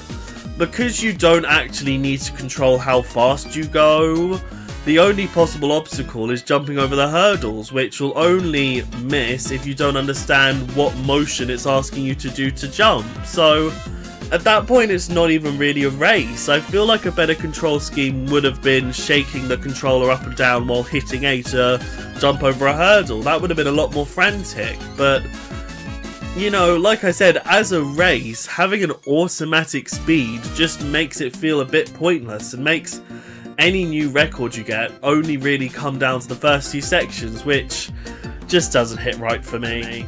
Pickaxe Dash is another pure motion masher, just like Nightlights, except it's about half as long and uses an easier motion to perform, so it feels a bit pointless. Like, if this was Mario Party 8 or Super, where there's about 20 free-for-all motion minigames, then I'd understand the overlap more, but since there are only 7 here, it really doesn't feel like it's earned its slot. I think the best thing that could have been done to spice it up would be that every couple of seconds you hit a big rock and you have to hold one of the face buttons while you mash for a second to get through it. You know, something like that would have gone a long way to set this apart, but since we don't have that, I just don't understand why this exists, sadly.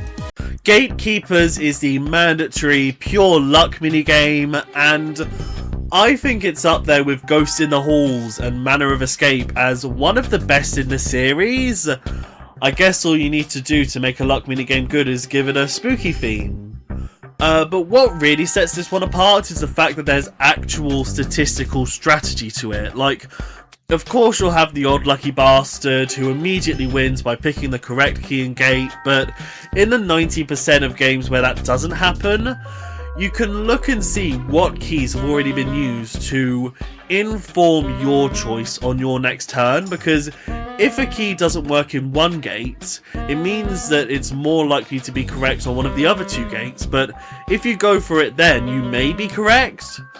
But if you're wrong, the next person can use that key on the last gate and have like a 60% chance-ish, I think, of being correct. So it's about weighing up what you want to do. But at the same time, of course, you can just pick whatever key you want and go for whatever gate you want every turn. You know, I think the best luck minigames give you choices to make from your head and from your heart, and this one is the perfect showcase of it. You know, I think it's my new favourite luck minigame in the series. Sled to the Edge, when I first saw it in the previews, I was quite worried would be just another luck minigame where the only real tell of when to let go would be keeping an eye on what angle the camera was at when the example toads let go, but when I actually started playing it, I did thankfully understand that it's a much more skill-based reaction game, where you have to keep an eye on the little icebergs in the background, and keep track of which ones appear when the example toad lets go.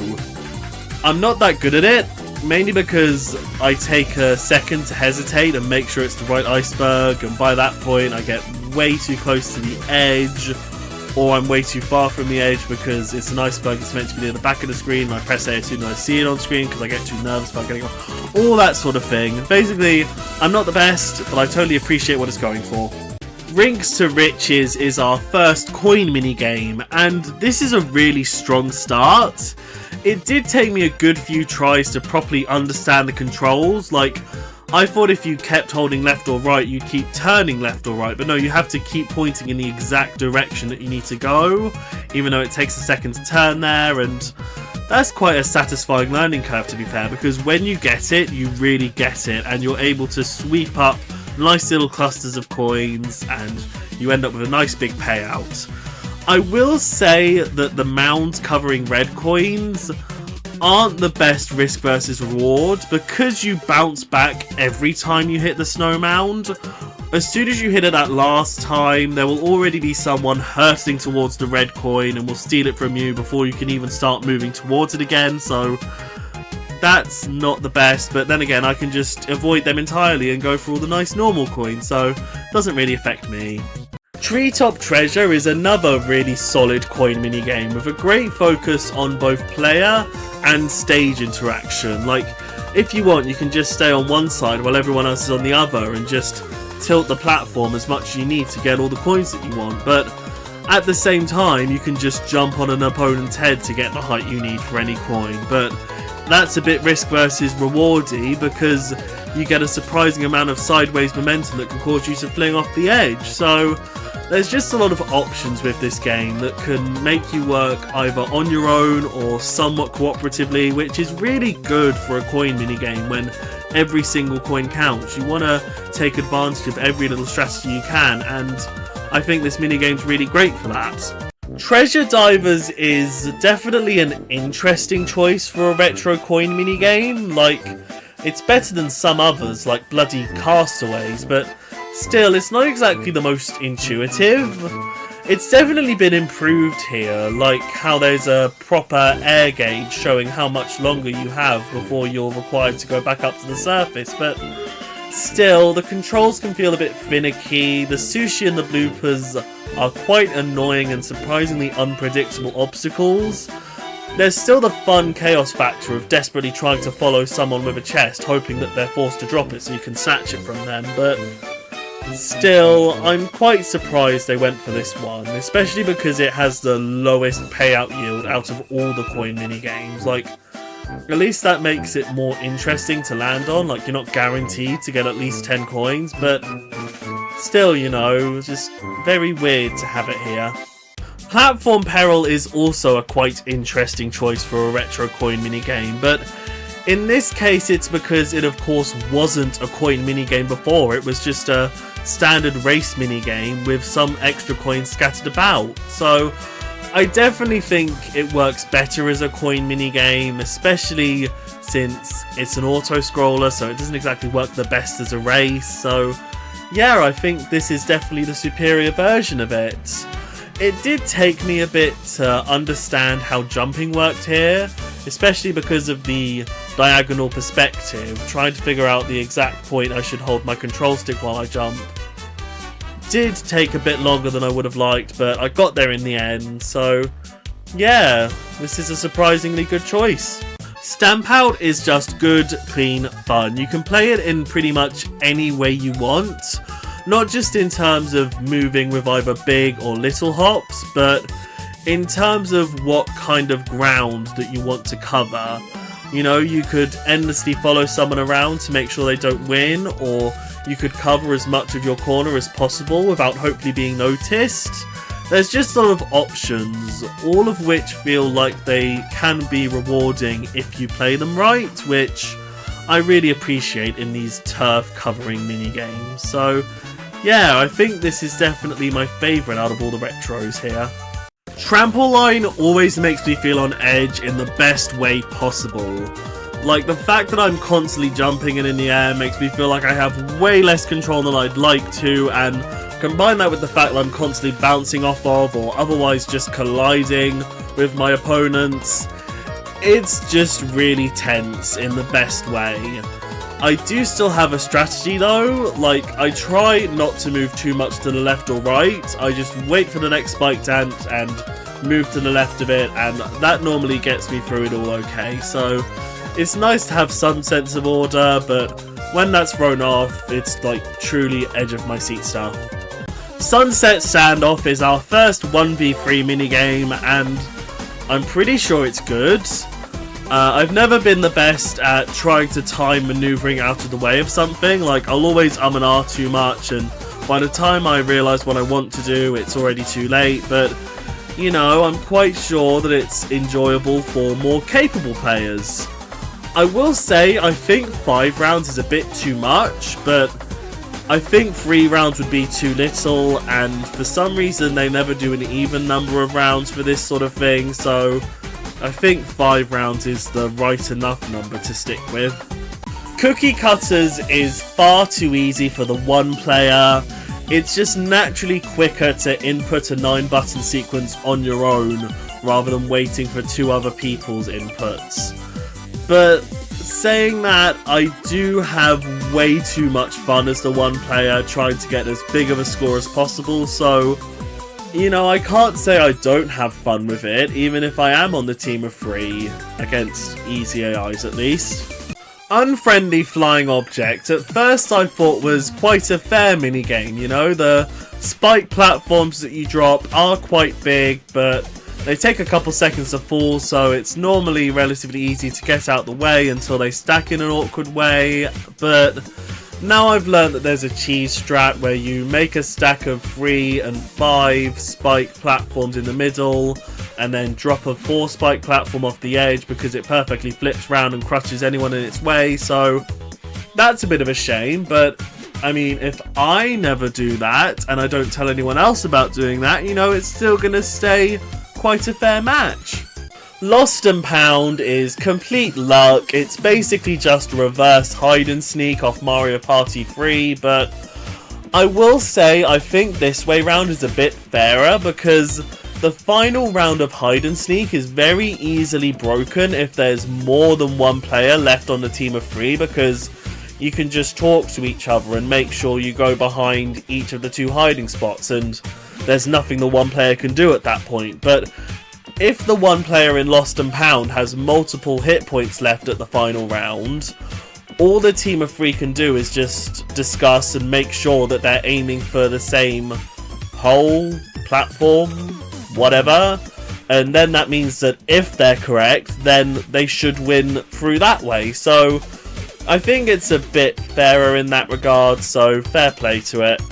Arch Rivals, I think, had so much promise, you know, basically fixing all the issues with Arch Rivals, you know, making it harder for the one player to aim and giving more agency to each of the 3 players, but my god, the depth perception here is off. I never feel like the arrow goes where I want it to. Like, the field of view that you have is really not that helpful, and since the arrow strays further the closer you are to the edge, it means that the middle player in the team of 3 has a harder time than everyone else, so it feels surprisingly clunky despite being so simple, which is a shame, but you know, it's a motion minigame, so I don't have to tackle it a lot of the time.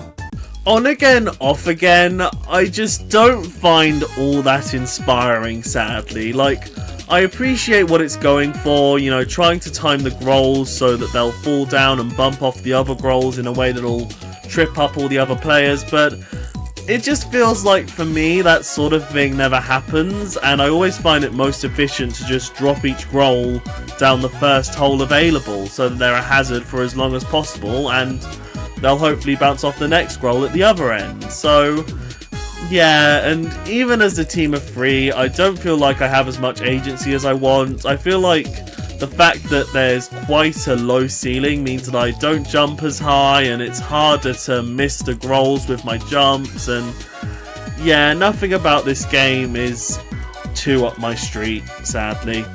Bruiser Bash feels surprisingly easy for the one player. Like, At the start of the round, it feels like the team of 3 can quite easily just stick to the edges and avoid it, but then all of a sudden within a few seconds they'll all be knocked out and it'll be over. And I think that's because it's banking on the controls being just slightly too hard to get a grip on when they're really not. You know, they're quite easy to understand. So once you have just a bit of acclimatizing to moving left and right, you're in a giant mech that can easily catch up to any of the team of 3. So it ends up feeling quite imbalanced, but if you do get someone who doesn't know how to control the mech, it is quite entertaining. Like, I was once screaming in fear as the bruiser just kept going in circles, just trying to avoid it when I absolutely didn't need to. So there's still plenty of fun to be had at least. Cage Catch has a really compelling premise, and I like the idea of 3 different controls being split amongst the team of 3. It's just completely undermined by the fact that the one can just mash A to move way faster than the cage is ever able to. So it's just easily avoidable by the one the entire time. Like, just keep doing lengths of the pool and you'll easily win. So yeah, another one that's just far too easy for the one. Income Stream feels like a classic 1v3 coin minigame where everyone's on the same path, the one player just gets an advantage, and yeah, it really doesn't feel like there's much more to say about it. It's nice that there's a callback to Plessis, and I have absolutely no idea why this needed to be a motion minigame other than to make the first few seconds acclimatizing to the controls harder, even though they're the least important because there's Naffle coins, but yeah, it's just good. Blame It on the Crane is so overhated. I think it's perfectly fair if both sides know what they're doing. The team of 3, when they're not near the crane, just need to run against the conveyor belt to slow themselves, and then when they get to the crane they just need to run with the belt straight past it, and the one player simply needs to know their timings. So yeah, I think it's balanced enough. I don't get why this is an absolute nightmare for some people. Like, it's pretty easy to understand what to do, especially for the team of 3. Snowball, on the other hand, I don't think gets enough hate for how unfair it is. Like, I think the game expects the team of 3 to want to take out all the Yukikis before going for the one, but they just don't need to. If they all aim their snowballs at the one from the start, it's normally a guaranteed win within 2 seconds, which has happened to me multiple times, and I legitimately don't know how I could have possibly avoided it. Like, the Yukikis are just so unuseful. They should have legitimately just been like 5 giant snow pillars that can block a few snowballs, and that would have been a lot better. So yeah, I think there were definitely better choices for a retro 1v3. Squeaky Shakedown is a really interesting take on a team-based coin minigame where, for the first time since the bollocks Bash and Cash from Mario Party 1, one team starts with a total of coins that gets gradually taken away by the other team, but in this case the team of 3 start with all the coins, and I think that's really balanced, you know. Each member of the team of 3 having 7 coins feels like the perfect amount, and I do think it's perfectly possible for the one player to get about half of the coins, you know. The best strategy is definitely to focus on 2 players, you know, hit one and then go for the other while the first has invincibility frames, and yeah, I just think this is a really surprisingly simple concept, but it's executed really well, and I hope this sort of pre-distributed coin type of coin minigame can start to be more reoccurring as the games go on now. Rocky Rope Race is the first 2v2 minigame, and I think it's a really solid start. You know, it's incredibly simple gameplay wise, like literally just pressing and holding the A button, but I think it's really brought up by its aesthetic and how harsh of a punishment there is for forgetting when to press and hold your button. You know, I think it all comes together really well. Pickin' Produce is another simple yet fun one. I really like how the first fruit that comes down has to go between all the conveyors, and then there are no more like that until near the end of the game. Like, that makes it feel like it's going to be much more of a challenge than it actually is, when it's really just basic concentration and just making sure that if a fruit needs to go between all the conveyors, you put it sort of early in the middle conveyor so there's plenty of time to pick it up. And yeah, this is another one with just a really good rhythm to it. Prime Cuts is already being considered a modern classic, and that's for very good reason. Like, once again, it's incredibly simple gameplay wise, like literally just moving left and right. It's just its perfect utilization of communication between the two players that really elevates it to something special. And even if you're on your own stuck with a CPU, it's a good time, because you just need to figure out where you need to stand based on where the CPU wants to stand. So in its own way, that's a fun time. This is probably the best point for me to talk about how much I appreciate the sound design of all these mini-games.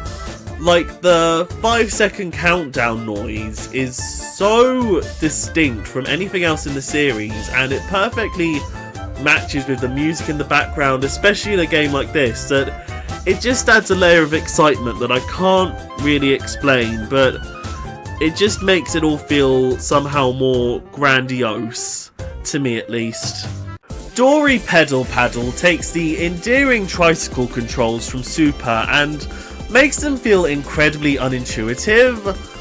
Like, normally in a game like this where each player controls one half of a vehicle, when one player is paddling, that normally means that the vehicle will turn, but it doesn't feel like it does that in this game. It only feels like it turns if one player is fully paddling and the second player is only slightly paddling, and that just makes it feel really clunky. Like, you don't really feel like you can go in a straight line, because unlike holding the A button, for example, no two people are able to equally twist their Joy-Con. It just doesn't come to any two people in the exact same way, so it just feels like there's no sense of teamwork. Any win that I've gotten feels like a fluke, and yeah, this is probably my least favourite motion minigame in terms of actually trying to control it. Robo Arm Wrestle is a simple 2v2 motion masher that uses the same controls as Pickaxe Dash, which makes that minigame even more irrelevant. I will say I was kind of disappointed when I found out that this was motion instead of buttons, because this one has such a grandiose presentation. It's a shame that I'm not able to play it all the time. But then again, if it was buttons, it would be too similar to Manic Mallet, so yeah, I guess it's fair enough that it turned out like this.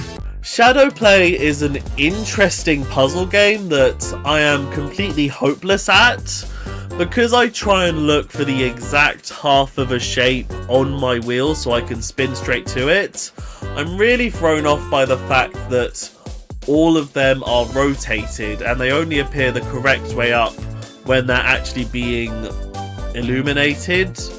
So yeah, I get myself really confused and are often just scrolling through all of them, desperately trying to look for the correct one, and that normally wields good enough results. You know, I'm quick enough at rotating the control stick, so yeah, I still have enough fun with it.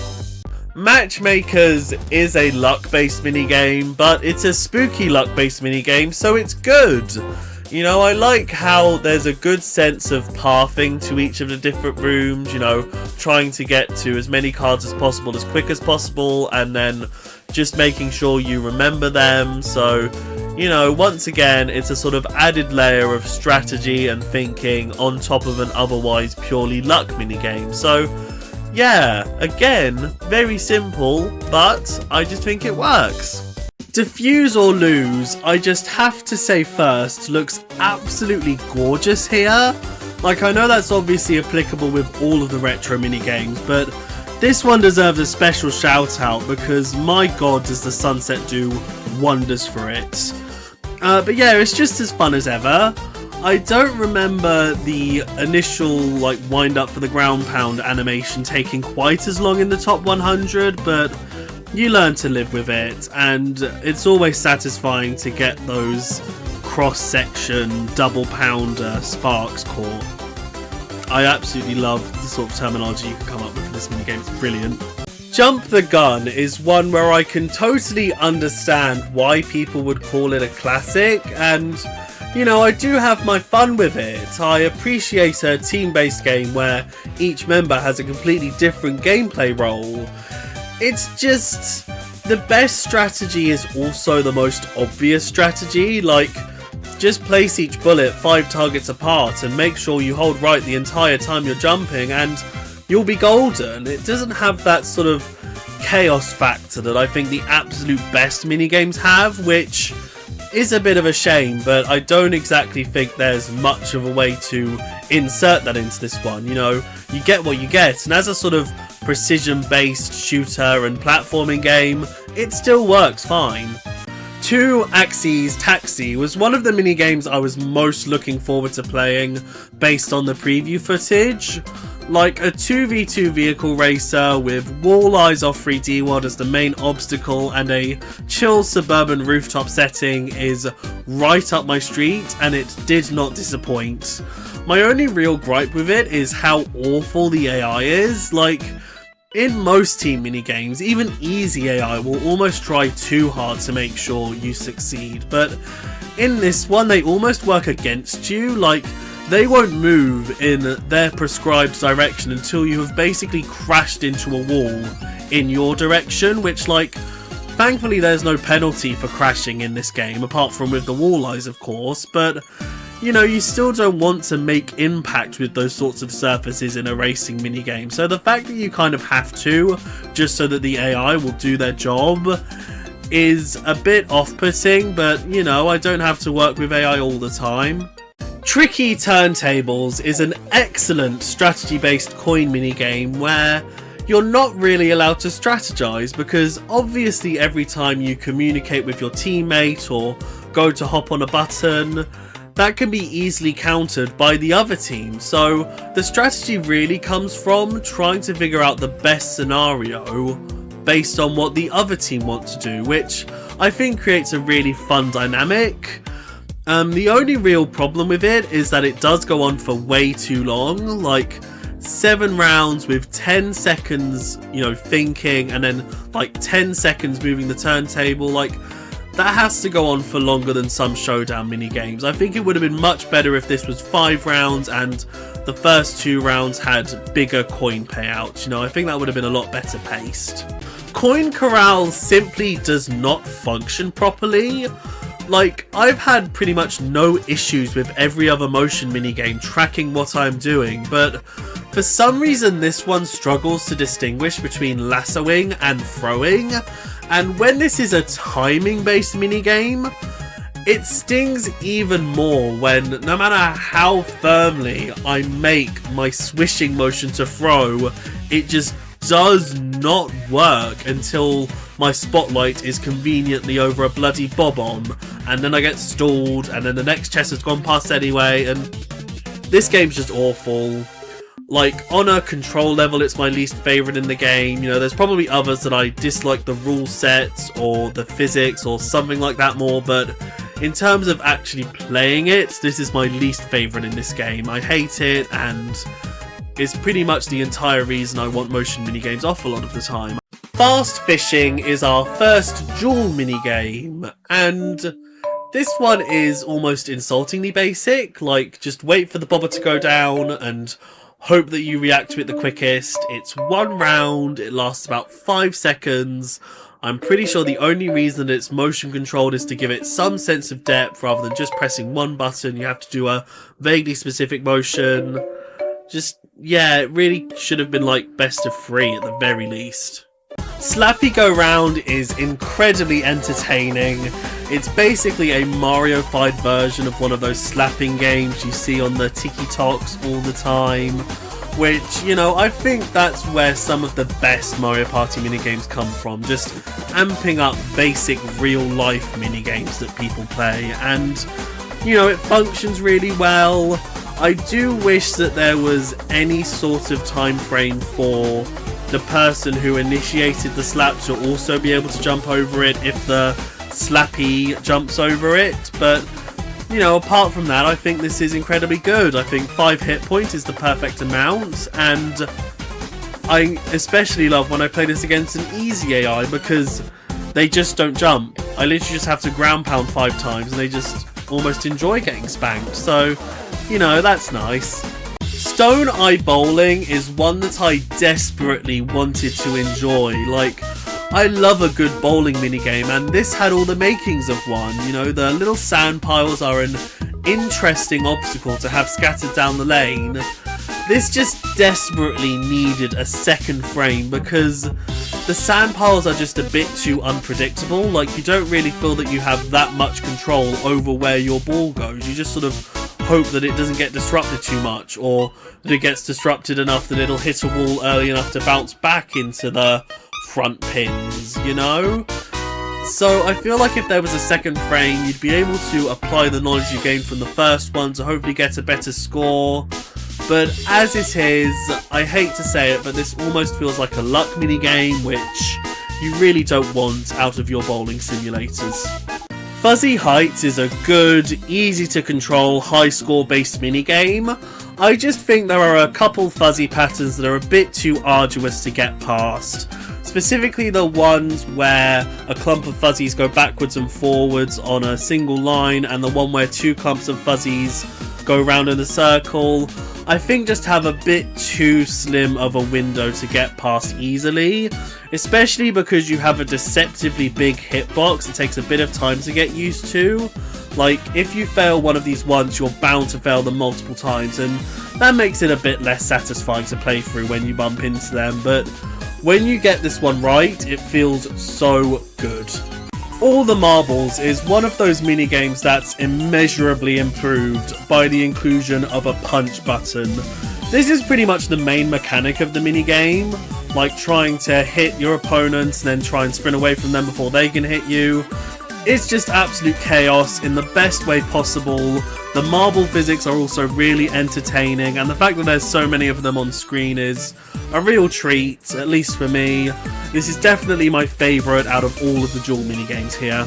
The item minigames I may as well talk about all together, since most of them just require you to press the A button at the right place and or time, with varying degrees of luck that I think are well represented in their scores.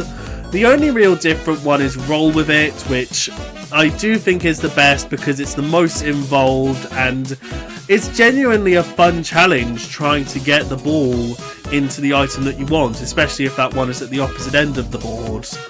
I will say the ball does move a bit slowly, which is obviously good for trying to get it in the right hole, but when you're at the start of the minigame, it does feel like it's a bit too tricky to get the ball rolling out of the hole, because you don't want to like over-tip the controller and just make it fling off into the nearest hole, you know? So again, that's a bit of a learning curve, but one you can get used to eventually.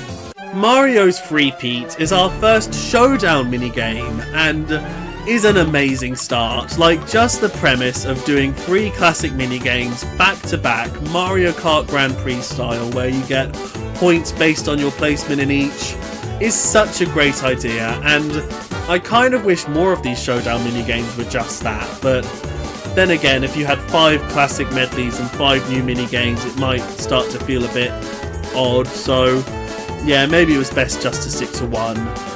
In terms of their choices, I definitely think they went with the 3 Mario Party minigames of all time, and I like that they can thematically tie them all together with sort of going up into the sky. Like, that's a very good way to connect them all. I will say that while Leaf Leap and Shy Guy Says are, you know, pretty easy to get right, apart from the fact that I think that in Shy Guy Says they whip out the double fake out, you know, left, right, left, free flag Johnny, a bit too early. Like, this minigame is already long enough. You don't need to like somehow shorten it by tricking people out within like 4 Shy Guy Says turns. So that's a bit odd, but other than that, it's still Shy Guy Says. The only minigame that feels a bit off is Bumper Balls. Like, I get that because there's now 5 players on the board.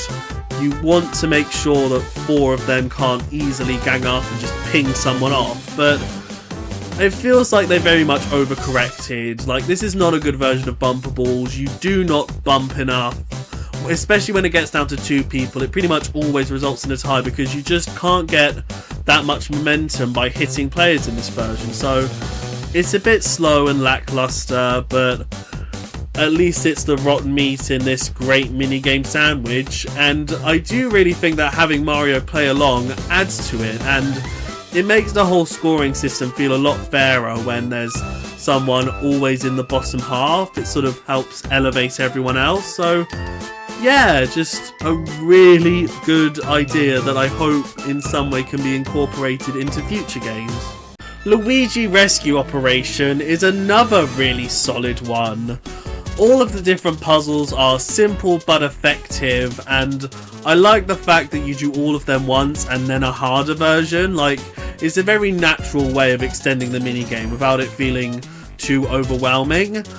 I do just wish that the 4 main minigames like had a randomized order every time you play, because it can feel a bit predictable after a while. Like, it wouldn't exactly keep me on my toes. Like, I can recognize what the puzzle is as soon as I walk in the room, but you know, it would keep the game just a bit more varied. But other than that, this is just a really nice puzzly gauntlet.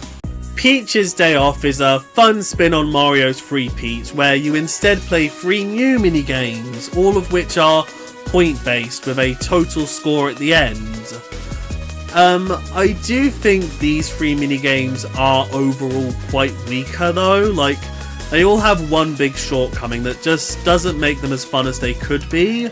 The first present carrying one just has you move a bit too slowly, which makes it a bit too hard to avoid the Vinny Buds. Like, it's understandable if the game's trying to make sure that everyone ends up at the end with as few presents as possible, but still, it barely feels like a fair fight, and considering that it's only 15 out of about 60 to 70 points, it really doesn't feel like it would matter if you got to the end with all 5 presents, you know? The second donut picking one is pretty much entirely luck.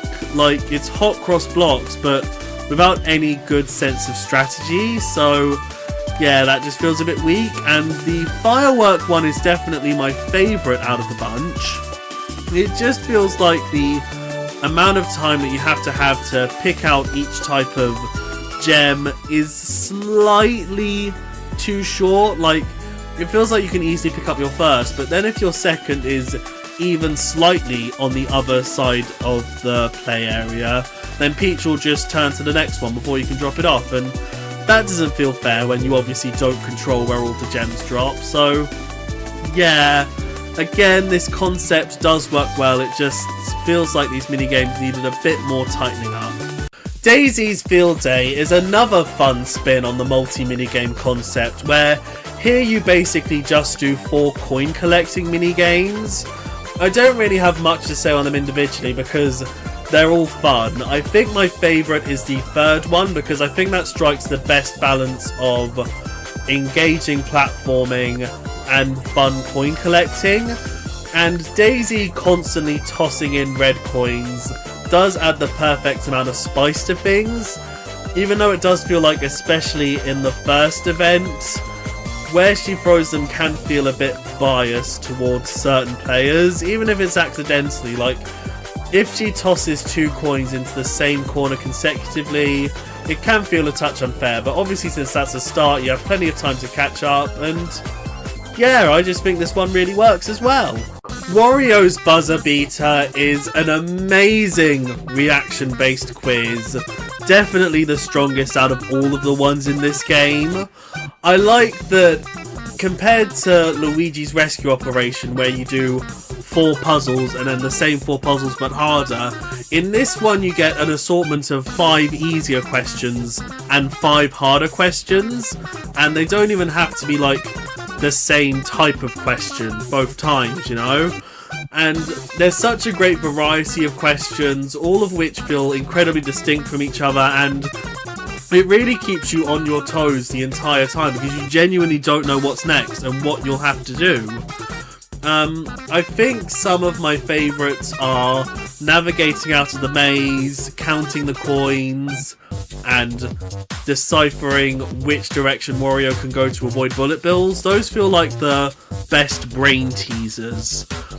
This is quite specific, but I do feel like people call out the dice rolling question a lot because it's so simple. Like, it's literally just pick the right number out of 10, but that's like the pinnacle of reaction times. Like, you have to hit the button instantly to win, and that's where the appeal of that question comes from. So yeah, I just adore everything about this showdown minigame. I think it might actually sneak in to be my favourite, to be honest. Waluigi's Pinball Arcade, on the other hand, is probably my least favourite, and not just because I'm bad at pinball. You know, just starting the minigame and seeing that there's a 180-second timer in the middle just lets you know how much of a drag this is going to be. Like, there's no real variety compared to pretty much any other showdown minigame, which is a shame in and of itself, but I think the biggest issue with this one is its bonus system. Like, if you can roll over all the letters in Waluigi at the bottom of the board, you basically get an item roll, and most of these are fine, you know, double score, extra ways to get points on the board, multi-ball, all that, but the last one is the blooper, which, you know, is annoying in pretty much every game it appears in as an item, but here it especially stings because you obviously don't get any bonus points from it. You just slightly obscure everyone else's vision, which, you know, as per usual, doesn't do much. But when the normal score ceiling for this minigame is 700 to 800, you really need those item rolls to give you the bonus points, because most of them will give you about 100 points. So to even miss one of those and have it be a blooper, it's so annoying and just makes the game not feel fair at the end of the day. Like, if you roll multiple bloopers, like, that's it, you're pretty much not winning. So yeah, it's not that fun for me, it goes on for too long, and it has a really unbalanced item system.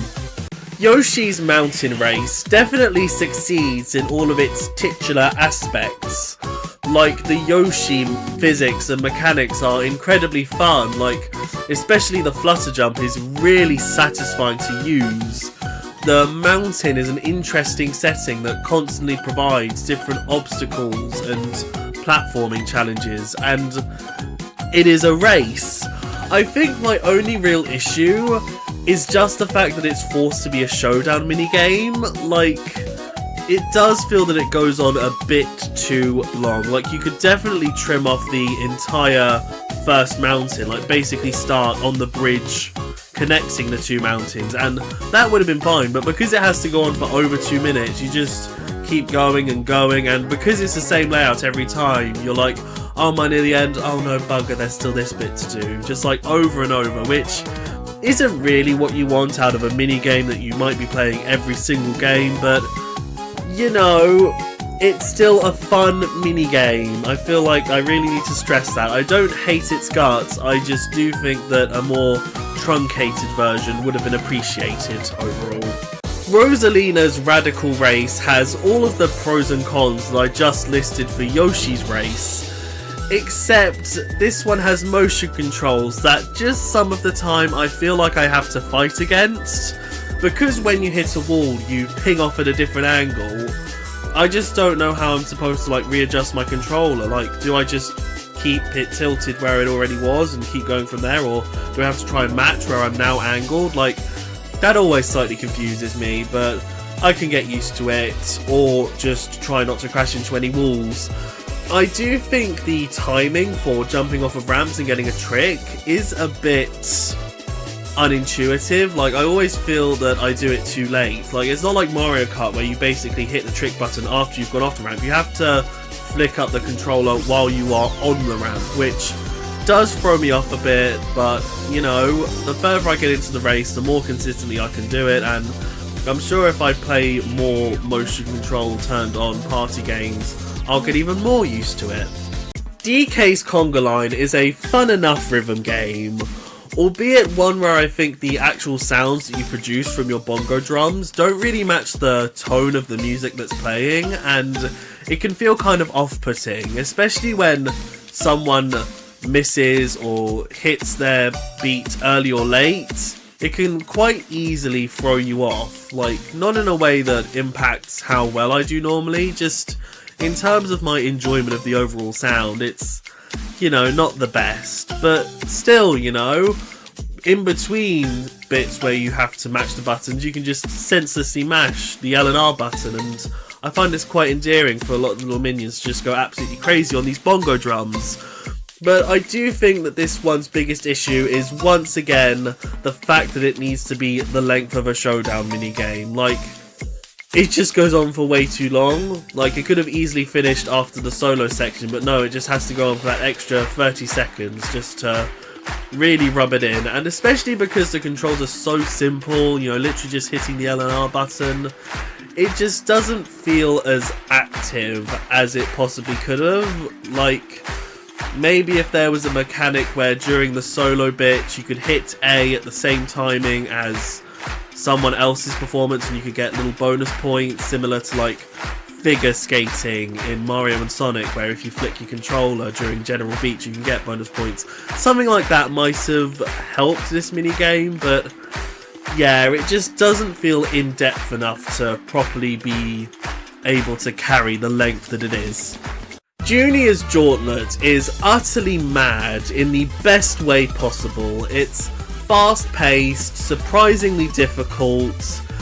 It has an amazing variety of different round types. You know, it's the exact type of chaos you would expect from Bowser Jr. and can quite easily lead to screaming matches if anyone even slightly suspects you cause them to lose a round.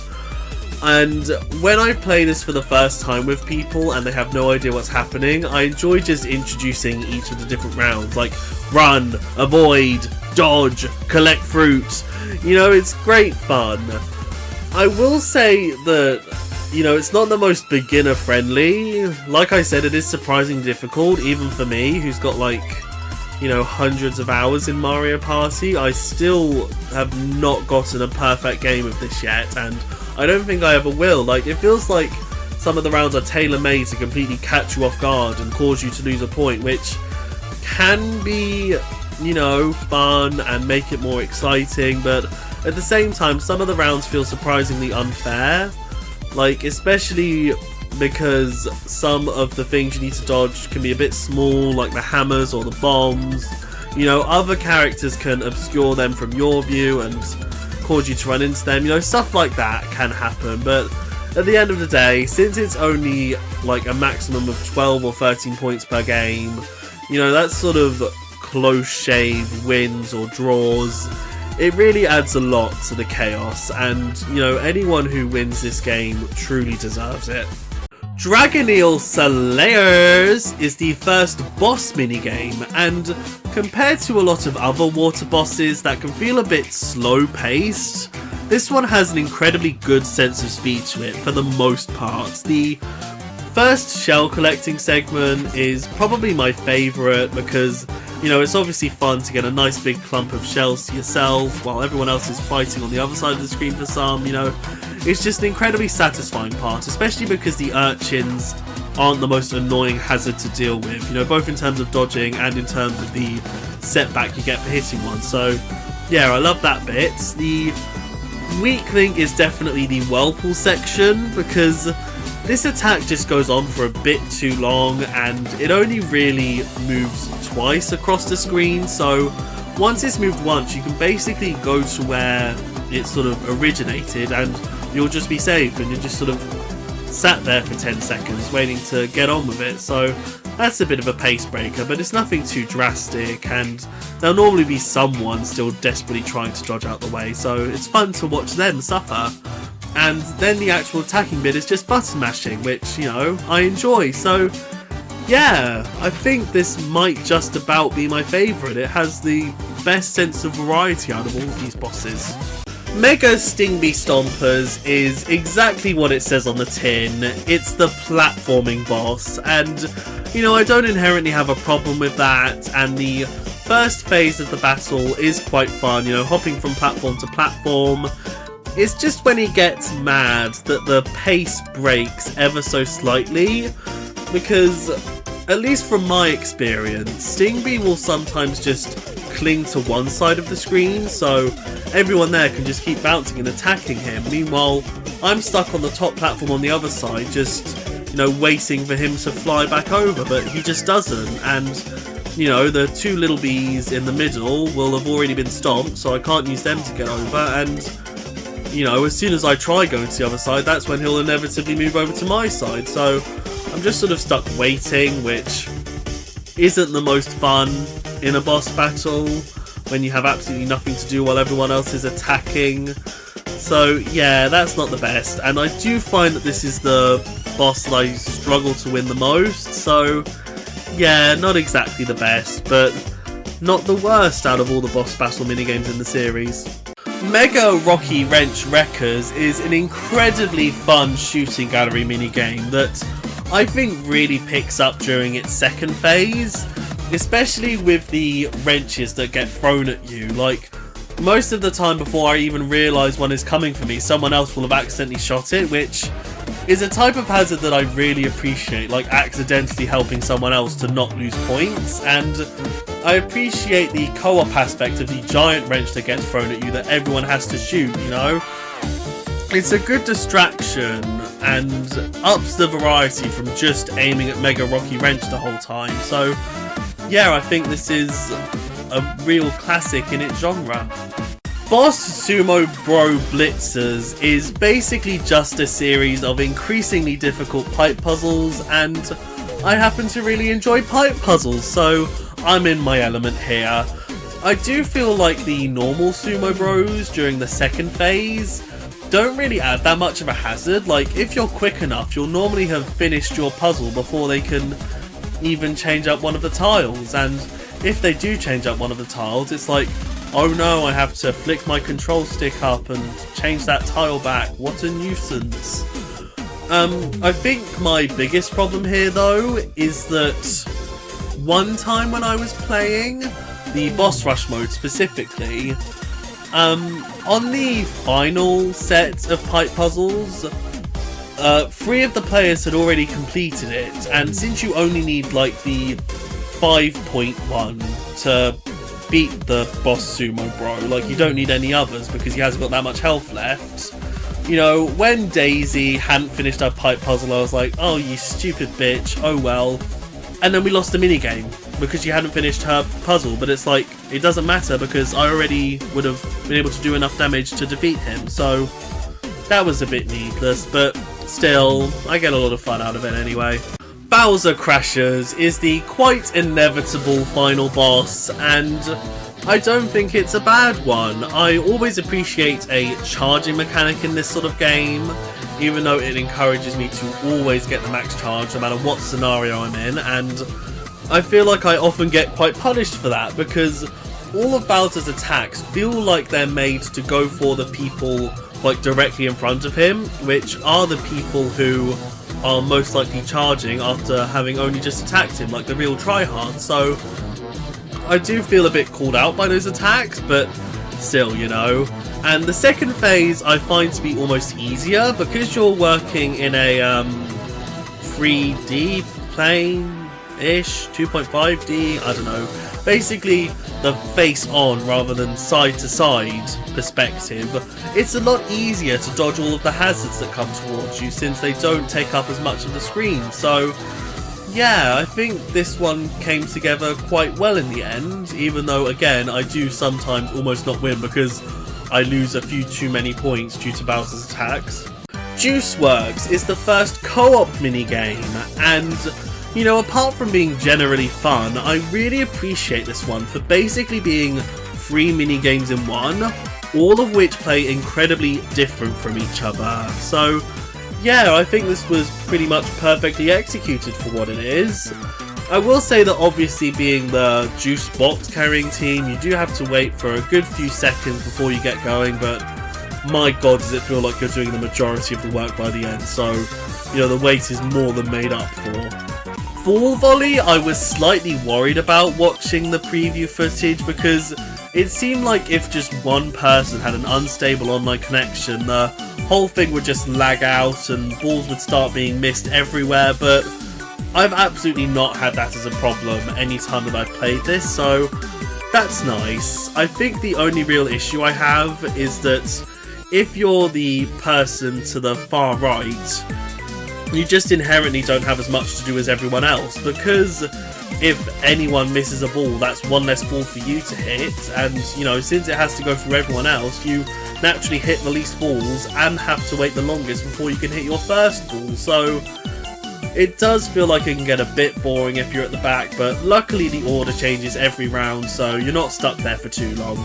Ballistic Bingo feels like the hardest out of all of these minigames to get an S rank on, and I don't entirely think that it's the game's fault. Like, as soon as the ship appears, pretty much every player gets very trigger happy, and since they're all going for the same squares, a lot of them overlap and waste their cannonballs, and because you sort of need to aim ahead of the square that you're aiming at, it means that it's hard to even tell where other players are going for. So whenever I play it, I always wait for literally everyone else to use all their cannonballs, and then I just go for 3 squares that they miss. So obviously it's hard to communicate that with 7 randos and no voice chat, but you know, I feel like I definitely do my bit in this minigame, so I can't complain about my performance at least. Bath Bob-ombs is another one that can feel a bit tricky to S rank due to the nature of playing co-op minigames with random people. Like, it's very easy to get tunnel vision with this one. Like, you completely focus on one of the paths that the bob-ombs come from, that you don't really notice any of the others, and you just sort of hope that someone else has time to deal with that. But since you can't really communicate, you don't really know if anyone can, so it feels really annoying when that first bob-omb explodes at the gate, because it feels like it could have been stopped, but at the same time you at least know you were stopping others, so yeah, it is very fun and very frantic. It just sort of, I don't know, doesn't feel like it works the best with completely random players, if that makes sense. Chomp Wash is another one that gets bonus points just for being 2 minigames in one, even though obviously the team distribution is a bit more uneven here. Although I will say that I prefer being on the hammer side to the hose side, because the perspective on the hose feels a bit misleading a lot of the time. Like, obviously I don't expect to be hitting the chomp when not many of the leaks have been covered, but even when they have been, I feel like it takes a bit too much tilting the hose around to properly start covering the chomp, so that's a bit unsatisfying. Unlike just doing 2 little taps to cover up a leak, you know, that's always fun to do. Match that item is ridiculously basic, like literally just hit the A button at the right time, but you know, it's immeasurably improved just by getting to see all 8 characters next to each other. You know, it really puts the spotlight on you when you're buggering it up, which, you know, I think is the perfect kind of fun that these co-op minigames should bring, you know, naming and shaming.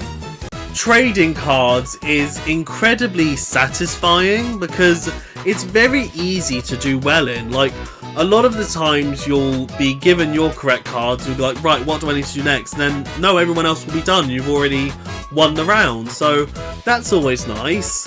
Obviously this could fall into the hole of, if you're on the edges, you could very quickly be given your card and then just be made to wait, but once again, since you shuffle position each round, like, that's not really a problem for long, so, you know, every possible issue sort of balances itself out by this simply being a really fun and well-made minigame. And I also really enjoy how the rounds get progressively harder. Like, you feel that each set of cards has a connection to the one before and after it in a way that helps it feel like a very natural progression to the last really tricky underwater scene. So yeah, I just really appreciate this one. Ski Daddle also falls into the camp of feeling relatively hard to get an S rank on, but This time it does sort of feels like the game's fault, because the time limit for getting an S rank feels needlessly strict. Like, it feels like if just a couple people make a couple mistakes during the slow moving portion, that's it. You know, it feels like the rank barriers were determined based on the fast moving section entirely, rather than taking into account the slow moving part, where people are more likely to make mistakes as they get into the overall rhythm of the game. So that's a bit of a shame, but you know, getting a big wiggler on screen at all times can make up for literally anything. Look this way, similar to match that item, is ridiculously improved by just having all 8 character faces on screen at all times, illuminated in red if they get things wrong.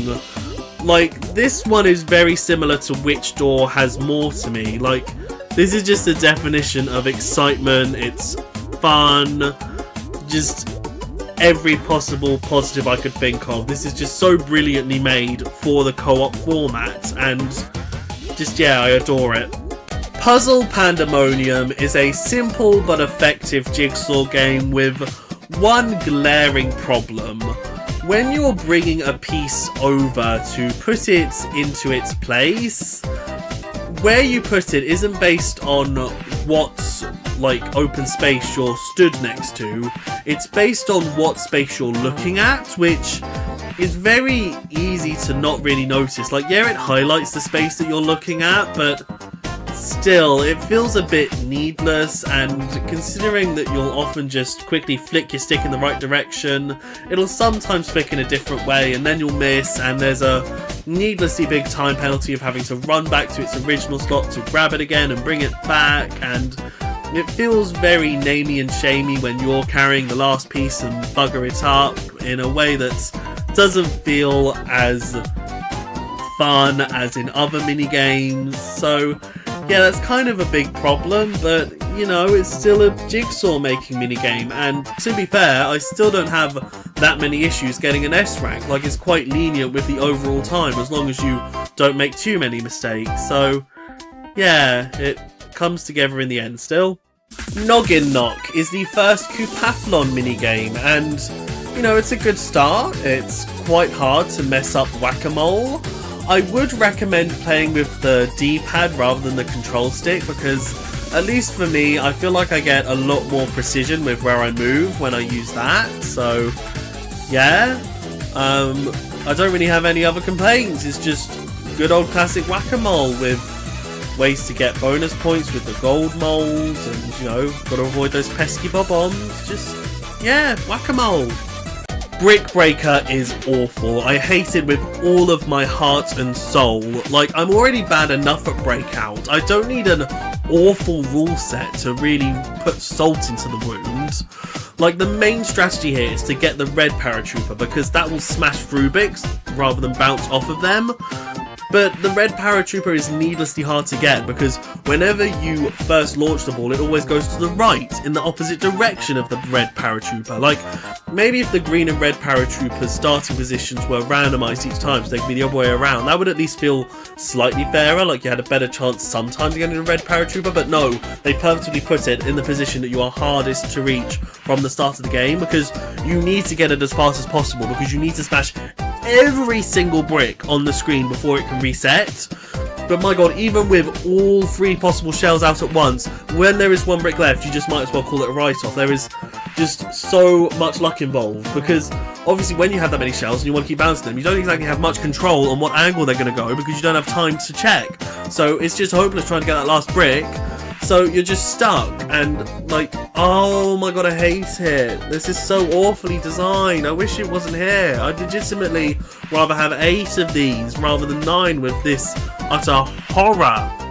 Golden Brown is a lot better. You know, it's not utterly infuriating, although I do think it's just a bit slow-paced for the incredibly fast-paced coin collecting mode. Like, there are multiple second stretches where you'll just have absolutely nothing to do but wait for the bread to cook, and it's just like, who wants that? Like, all I can do at that point is just twiddle the control stick and watch the little, like, highlighted square just keep rotating round and round, and That's not fun, I just want to collect some coins. So, yeah, I feel like if there were more slots for the bread to bake, and maybe the breads were worth a bit less, it was balanced out in that way, that might have been more entertaining, because as it is, like I said, it's just a bit slow. Spike's Gambit, I'm obviously a bit biased towards enjoying, but you know, I think it's a genuinely fun romp, and you know, that's in spite of having to overcome the hurdle of having extremely slow upward hill controls. Like, I feel that all of the coin positions and clumps that they give you are extremely fun to collect, you know, they sort of feel like they are designed around the slow controls, which I really appreciate. I will say that always sticking the item box at the top of the hill that you're currently on can be a bit annoying, especially because sometimes you are chasing coins down the hill, so you'll collect enough for the item box, that'll go to the top of the top hill, but you're still running down to the bottom of the lower hill, so that means you have to go all the way back up to collect it, which, you know, can feel a bit much, but, you know, at least you're collecting coins on the way, so it's not all bad.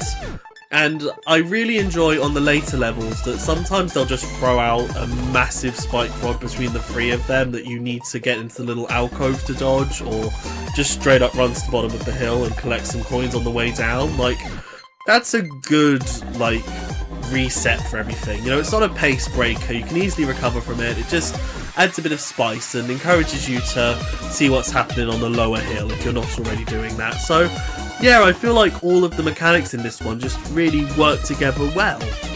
Down the Hatch is a very fun physics-based game where, you know, if a poke goes right it feels utterly amazing, but if it goes wrong it's utterly devastating, and it's not always in a very fair feeling way. Like, sometimes one of the question blocks will just ping off to the right of the poking area, I think is the best way to describe it, but it'll be completely out of reach of the poker, so you'll just be forced to wait until the next set of items comes along, and that's not very fun. You know, like with Golden Brown, you're just stuck there for a few seconds, and that's not very good in the fast-paced coin collecting mode, but you know, that's a quite rare occurrence, and apart from that, you know, like I said, it's good fun. Lane change I was kind of worried about when I first saw it in the trailer footage, because it just looked like Leafboard Horde from Coinathlon but with more limited movement options, but when I saw that this was meant to be more of a reaction game, it totally made sense. You know, this is very fun and frenetic, although I will say it's pretty pointless having like changeable speed options, because you want to go fast all the time, otherwise you're just not going to reach as many coins as anyone else, so that's a bit of a pointless mechanic, but you know, it's still fun to mash A at the start of the level to go as fast as possible. And I know this is a very small thing to praise, but I like some of the coin patterns that they have here, like especially the ones where there are like 3 lanes of amps and 2 lanes of coins, but the coins zigzag, so you have to go like left, right, left, right, left, right to collect them without going too far into the amps. Like, that's genuinely interesting, and you know, I wouldn't have thought of that if I was for some reason a programmer on this game, so yeah, it works really well. Coin Conveyor is the closest thing this game has to the traditional Tetris-y type puzzly game, and you know, I think it's a very good example. I think that the bombs add a really good wrinkle to the gameplay. You know, obviously I'm not always focusing on the bombs and trying to figure out the best way to chain them, because they are obviously random in the blocks that you get, but you know, when I get a good couple it feels nice. My main strategy that I always go for is filling out a 6x6 space as efficiently as I possibly can, you know. Obviously, if I get a 1x4 block before the final 1x1 block I need, I'll go for the 1x4 block to clear out 4 rows at once, but you know, I think that's just the best way to do it, especially when you get rewarded for clearing more rows at once. I think it just makes the most sense to develop all of those rows before you clear them, although obviously when I'm playing like a main game of Coupadthlon, once I've cleared one 6x6 block I'll have about 10 seconds left, so I'll just grab what I can in a mad dash to claim a few extra coins, and that normally does quite well for me. Obviously this could end up in having the same pitfalls as like gold and brown, where I'm waiting for a block that I need. But you know, at least in this case, I've actively put myself in that situation, so I feel like it's a bit different, and it's more like when I get the right thing, I feel like I'm being rewarded for my strategy rather than just playing along with the established rules. So yeah, this one works really well. Which door has more is absolutely my favourite out of this bunch. Like, it's literally just basic arithmetic, but something about watching my little character sprint through this room of assorted enemies, only to bust through a door and hopefully get a nice collection of coins. Oh, this is definitely like an extremely me thing, but that's just like the definition of exciting and fun and frantic. Like, when I was first watching the press preview gameplay and I saw this one and watching it play out with the music in the background, I was genuinely getting goosebumps. Like, I'd probably need an extra 5 hours to explain why, but yeah, this is just like the absolute definition of Mario Party chaos to me. So yeah, clear favourite. Sky High Cannons is definitely the biggest disappointment out of all of these games. Like, just the concept of shooting between cannons for coin collecting is inherently fun and farcical. It's just the execution that really lets it down. Like, it has the same problem as Brick Breakers, where you need to collect every single coin before it'll reset and give you more to collect. Except because you don't get a view of the entire play area, it's very easy to just shoot past a coin and not know that you've missed it until you collect all of the coins between the like 5 cannons at the top, which is incredibly annoying, especially because shooting back down is a chore. Like, you'll try and shoot to the left and try and maneuver your way, avoiding the cannons, but you'll still get caught by one of them and have to shoot yourself again before going back down. Oh, that's a lovely sentence, isn't it? But yeah, this just doesn't work as well as it possibly could. I feel like if they just chucked in more coins every 15 seconds, regardless of how many you've collected, that might have worked a bit better. So yeah, a bit of a letdown. The Survivathon minigames I may as well talk about altogether, because while they all obviously play differently, you know, they all pretty much fill the same role of being brutally difficult Bowser minigames, and, you know, they all pretty much succeed, and there's no point repeating myself 5 times. The only reason I've kind of docked points from any of them is due to, like, perceived unfairness. Especially burning bridges, I feel like you get a heavy advantage if you're on any of the edges, because if you're in the middle, you have to keep an eye on both Bowser fire machines on your row, because you don't know where the fireballs are going to meet and pitter out, so you've got to keep an eye on both of them. Meanwhile, if you're on the edge, you only have to worry about the one closest to you, so that feels like a bit of an unfair advantage. But other than that, they all feel, you know, difficult, but I've won all of them at least once, so yeah, I can live with them. The rhythm games I also might as well talk about altogether, since they are all basically just flick your Joy-Con to the beat. Like, obviously they're all very different in terms of how you flick the controller and their settings, and I do have a different kind of fun with each of them. Just, yeah, there's no point repeating myself. You know, they all work pretty much amazingly. Apart from Footlong Frenzy, I still don't really understand the timings with that one. Like, because the meat and the veg often come in from multiple directions, my eyes sort of dart about a bit too much and I miss my cue. But apart from that, I think all of them are extremely fun, and I have given a bonus point to all of the rhythm games that are basically copies of one from Super, because that just feels like a very efficient use of dev time to just reskin a minigame rather than create a completely new concept when you don't really need to. So yeah, an overall good bunch. But anyway, that is every single minigame covered. I think this is an incredibly strong bunch overall. I think the only category that's a bit of a letdown is the duel minigames, and I think that's more so just a symptom of there being so few of them. Like, if there were more, I'm sure that the average would have been raised a bit more. So, yeah, I think that's just about all I have to say about all the different modes and gameplay and everything in this game. Whew. I'm incredibly sorry if I came across as too negative at any point. I just find that it's a lot easier to elaborate on nitpicks that I have rather than positives that I have, because there are only so many synonyms for good, and that's pretty much all I have to say about the things that I enjoy. So yeah, I hope that you can see why I think this is a total 9 out of 10 game that I do think has the potential to be 10 out of 10 if it gets a good couple updates pumped into it. I think if Nintendo somehow saw this video and commented hiya, can we get some suggestions for what you want us to update please, that's realistic?